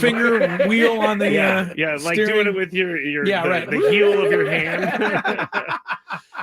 Anyway, That is an old Impala move right there if I ever saw one. All right, more Gwynn and Chris. We got SDFC. You soccer fans, stick around. Taylor Twellman, former U.S. national team player. He's got some insightful things to say about football. We look forward to his visit next. The Padres are the talk of the town, and we've got you covered first pitch to the postseason push. Get your daily dose of Padres.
5:37. Tony Gwynn Jr., Chris Ello. Matthew Scraby, Lakers doing well. Whoa. Trying to add that up. 17. I was struggling there with the math, but 17-point lead. Yeah. 3s and 6s. 3s and 6s. Tough, I need tough. 7s and 0s. Me too. I need 0s or 5s. Lakers doing well. LeBron kind of got things rolling today with his appearance on. Now, is Pat McAfee, is that filmed in Indianapolis? Is that why that happened? or- No, apparently that was filmed yesterday, I believe. Okay, LeBron's interview? Because they're obviously in Indianapolis. They left, I would assume, yesterday to Right. get there. So, but Pat McAfee kind of explained that, LeBron kind of went out of his way to come on the show for the hour and 15 minutes he was. And He was on for an hour and 15 hour minutes. and 15 minutes. They ran it straight through, no edits. And this is LeBron asking on so that he could clear the air, or They didn't really say Okay. who or what, but I'm assuming LeBron gets, I'm sure Pat would have loved to have him on, but I don't know that Pat knew that that was Yes. going to be a yes. Do you think that Pat McAfee paid him? And I'm saying that because he Nah. pays Aaron Rodgers. So I don't think he paid okay. him. how much money would LeBron have to get LeBron's- to agree to sit with I know Pat Aaron's McAfee made for an hour? I know Aaron's made a lot of money, but Yeah. LeBron is in another stratosphere. Yeah. I think then. But nonetheless, he said some things that I thought were, different. He said some things that I know are irritating people right now. But he also had a lot to say about Stephen A. And these two are still going back and forth because Stephen A. shortly thereafter had his own show that he is responding to a lot of the things that LeBron James said. Stephen A. Smith thought, and a lot of people thought, that wasn't the greatest place for LeBron to address his issues. A lot of people thought Stephen A. Smith was out of pocket to be critical of LeBron being a dad. Yeah. So it was one of those ones where you could almost be against both of them. Now, it's not complicated. It's just murky, right? Because LeBron is the first in basketball to have a son anywhere near the NBA while the dad is still in the Yes. NBA. Ken Griffey Jr. That happened. Baseball in has crossed this a baseball. long time ago. Yeah. But this is the first for the NBA, and I think Bronny, I think in a lot of ways, I don't know what's the word I'm looking for. It was unfair, I think, in a lot of ways for him to get criticism, because when you look at where he got drafted, the year he got drafted, and the players that were drafted ahead of him, he's doing better than most of them. That includes a lot of first rounders. He did have a 39-point game in the G League the other night. Yeah. He's starting to quiet a lot of us down. And I think that is the point, right? Is that we all thought watching him that he needed to have some work, right? Because of who his dad is, he probably got an opportunity at the biggest level before he probably should. But the fact that he is going out now starting to look every bit like 39 is a legit performance. No doubt. And he had 20 or 15 or 16 in an NBA game? His career 17. high. 17. Yeah. So, I mean, it's clear that he's getting better. It's clear that he's working. This whole LeBron James, Stephen A. Smith thing is not done. We're going to hear this is going to be probably the rest of the week. They're going to be going back and forth, or at least Stephen A. is going to be going back. Can we stop giving this oxygen as a public? I don't think we can. Let's give it oxygen. It's fun to talk about. I don't think we can. Okay. Here's what I liked is how Pat McAfee and LeBron James wrapped it up today. Pat McAfee brought up LeBron James's other son, Bryce.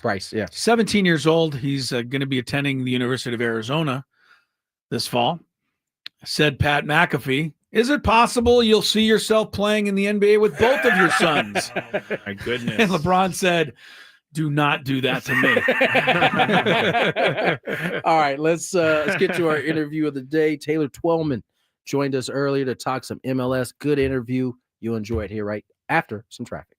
From the 855 Get Ross Traffic Center, protecting San Diego after accidents or injury, here's Kelly Danick. Traffic is sponsored by your local San Diego County, the UPS stores. Busy afternoon turning into a busy evening, guys. Possible brush fire starting up near the Pershing on-ramp to northbound 5. Also, southbound 163 before Washington Street. Stall car in the fast lane. Also got to crash the fast lane, south 805, right before the 52. Bonita Road on-ramp to northbound 805, a collision. And still clearing an accident, 11th Street on-ramp to northbound 163. In the North County, eastbound 56, just before Carmel Country Road. Accident blocking the 2 left lanes. Your local San Diego County, the UPS store locations are hosting a shred event from April 7th through April 15th. 50% off shredding services. Visit theupsstore.com for the location nearest you. See store for details. I'm Kelly Danick with Gwynn and Chris, San Diego's #1 sports station, 97.3 The Fan. Taylor Twellman, our guest here on Gwynn and Chris, 97.3 The Fan. Taylor, how are you today? We appreciate the time, sir. What's up, boys? How are you? Doing well. Doing well. we are good. We were honestly both of us just commenting. Now, Tony's daughters play soccer, so he's more of a soccer guy. I'm trying to become a soccer guy, but I just wanted to compliment you. When I watch a match that you broadcast, I feel like I learned stuff, and I'm curious, as somebody who knows the game so well, how do you, when you're doing your broadcast, how do you kind of walk the line between talking to the soccer purist and talking to the soccer novice who might be tuned in? Well, one, I appreciate the compliment. Two, I'm actually not a soccer guy, Chris, to be honest with you. I grew up playing probably more baseball and basketball than I did soccer. I had a, grandfather that won 2 World Series with the Yankees. I've had an uncle that was on the PGA Tour for 20 years. And then my father and 2 of his brothers played pro soccer for however long. So I grew up in an athletic family. I think to answer your question, I would say this: as long as I'm myself, I think the viewer is going to be engaged. They're going to one, disagree with me, or I'm polarizing. It is what it is. But at least I will genuinely, I'm enthusiastic. I love my life. I love the job. I think it's an absolute privilege to be able to do this. And when I talk the game, I'm going to try to do it in a way that the real expert and someone that's just getting into it is at least going to be engaged and say, yeah, I never think about I don't talk down to anyone. And I firmly believe this. No question is a dumb question. There's just dumb people, right? And so when you ask that question, you got to be able to listen to it. And how can I answer it? So it's been challenging, but one that I really, really appreciate. And the way that came from, and I think, Tony, you'll understand this. Every 4 years, because you've got daughters that play, every 4 years, everyone in the United States is a fan of soccer. Locked in. Because the World Cup comes around and the red, white, and blue. So the LSU college football fan or the USC women's basketball fan, every 4 years are going to say, all right, the U.S. is playing in the World Cup. Men or women, are we going to win it? And you have to understand that they're just dipping their toe in the water for a brief period of time and coming out. If you're not engaging, if you're not enthusiastic, if you don't speak your mind and be authentic, but also educate in the way that you talk, well, now I'm not taking the opportunity to grow the sport. So, Chris, it's a long-winded answer of saying I don't go into it thinking about it, but I am 100% aware that there's going to be someone new every single time on Apple TV listening to this. And hell, I better be on my game. Taylor, all that comes through when we're watching. Yeah. So you're doing a fantastic job. I want to ask you a little bit about SDFC. It's a new team here in San Diego. Everybody is through the roof, excited about them. They took their first loss against Austin FC. I mean, expansion, you tell me, is expansion a little bit different in the MLS as it is in the other sports where it seems to take a little bit longer in baseball, football, basketball for teams to be good? Is it the same in MLS? No, Tony, and it's a great question. And the reason why it's a great question is it's the #1 sport in the world. There's millions of players you can go find. If you expand in baseball, you're taking everyone's 3rd or 4th starter, right? So naturally, the pitching staffs are going to be depleted for a little bit, or expansion comes around, and now you're talking about a AA roster that's playing in the majors when truly it shouldn't be. Now, the NHL is a little interesting, right? Because Las Vegas Knights came in right away and blew the doors off of it. But why is that? Well, it's more of a global game. And so I think when the game is so global, the way soccer is, football for everyone else outside of our country, Tony, I don't think it is. I think there's a million different ways you can skin a cat. There's a million different ways you can play this game. There's a million different players that you can go out and find and build your identity. San Diego's got that. They're doing well. I think they're going to be tested Saturday night. I think it's going to be one of the hardest games they've played. And they're not as deep. So to answer your question, sure, they've had success. But if they still go through these games, missing 4 opening day starters the way they did against Austin, buddy, I'm telling you right now, it's going to be a tough slog to get to the end of the year and try to get into the playoffs. Taylor Twellman is with us, MLS season pass analyst, soccer guy, and we're excited to have him on the show. It still was stunning when SDFC scored those 2 goals at the end of the match and in the second half to beat LA Galaxy, the defending champs.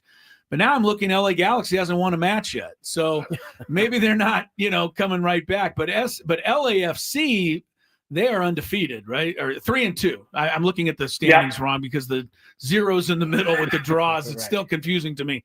But yeah, this is an established squad. Do they have to? How do they play differently against an LAFC than maybe they had to play against, some of their earlier opponents? Yeah, the Galaxy are tough, Chris, right? Because they've had the top 5 players in the league. Ricky Puig, ACL, so he's out. And they missed 4 starters, right? Because their 4 starters from MLS Cup final had to move on because of salary cap rules and certain salary restrictions. So I said it before the year, and a lot of people were upset with it. But the fact is, I thought the Galaxy would really struggle to make the playoffs.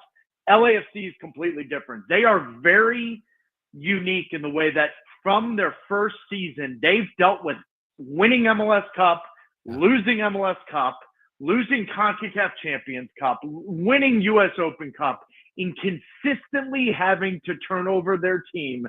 And if I'm not mistaken, they've missed the playoffs once, and that was COVID year or the year after. So my point is they are brilliant in understanding and finding players all over the world, and they've got one of the best players in the league in Denis Bouanga.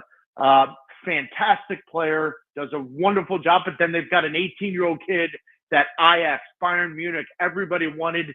Instead, he comes to LAFC and MLS, and eventually he's going to make the move, I think, after the World Cup for Venezuela to Europe. So they're a unique team, but they're different than San Diego in this.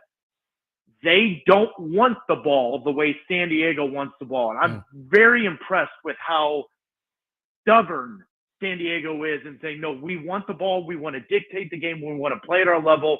LAFC's along this path of saying, no, you have it. But the moment you lose it, good luck trying to stop it. They're one of the best, if not the best team on the counterattack. And so that becomes a very interesting game for San Diego. And I think it's also interesting the fact that San Diego hasn't won at home yet. They've had 2 games at home and they haven't won. Yeah. There's been a great crowd, but you're right. Haven't been able to get a W. And I'd be remiss, Taylor, if I didn't ask you a little bit about the USA men's national team. They took a tough one. What was it? Couple days ago, and I seen people's heads exploding talking about it. I mean, where is this team at? I mean, it seems like we take a step forward, then we take a step back. We just don't seem to be moving the needle enough to really make the kind of gains that I think people are hoping for. Where are we at, you think, on the U.S. men's national side? Well, just say during the next commercial break, go into the studio bathroom and look at the toilet because that's where we are with this entire thing. I just threw up in my mouth.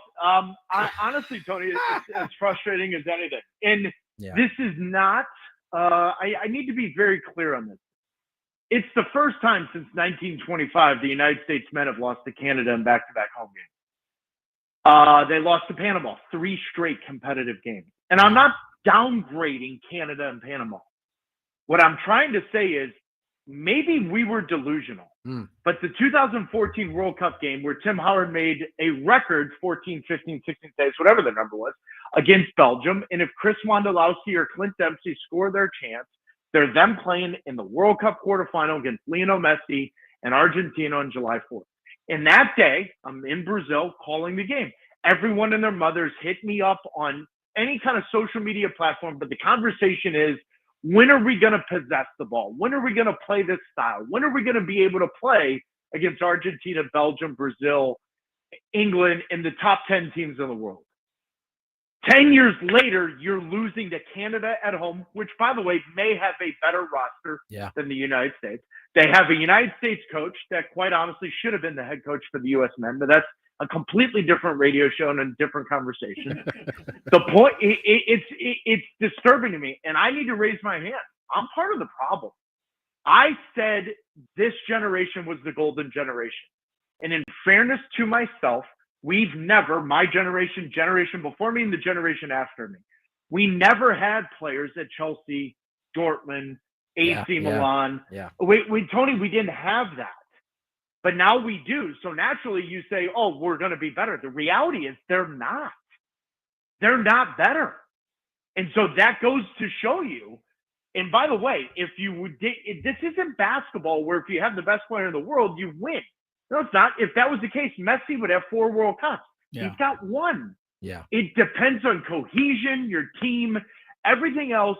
But the fact that you're asking me about the Nations League at home and you lose to Panama for the 3rd straight time, and Canada, back-to-back home games for the first time since 1925, I have to raise my hand and say sorry to the general public. I thought this was the golden generation of player. They're lucky, extremely lucky, that they're automatic qualifiers for the World Cup, because I'm not sure they would qualify. Wow. Strong statement. Strong stuff. I just want to, remind the people from Panama and Canada that was Taylor Twellman's opinion, not ours. Chris is always he does not want to offend Canada for some reason. Always apologizing to the United States. A lot of friends in Canada that I met back in the hockey days, so I like Canada and people there. Okay, well, sorry, it's great. We're gonna slide on out of here. That's it for Gwynn and Chris. The Chronicles follow. We're on tomorrow after opening day. Yeah, we're on after the game tomorrow. Yeah, it's all beginning, guys. It is. Enjoy your night, San Diego. We'll see you tomorrow.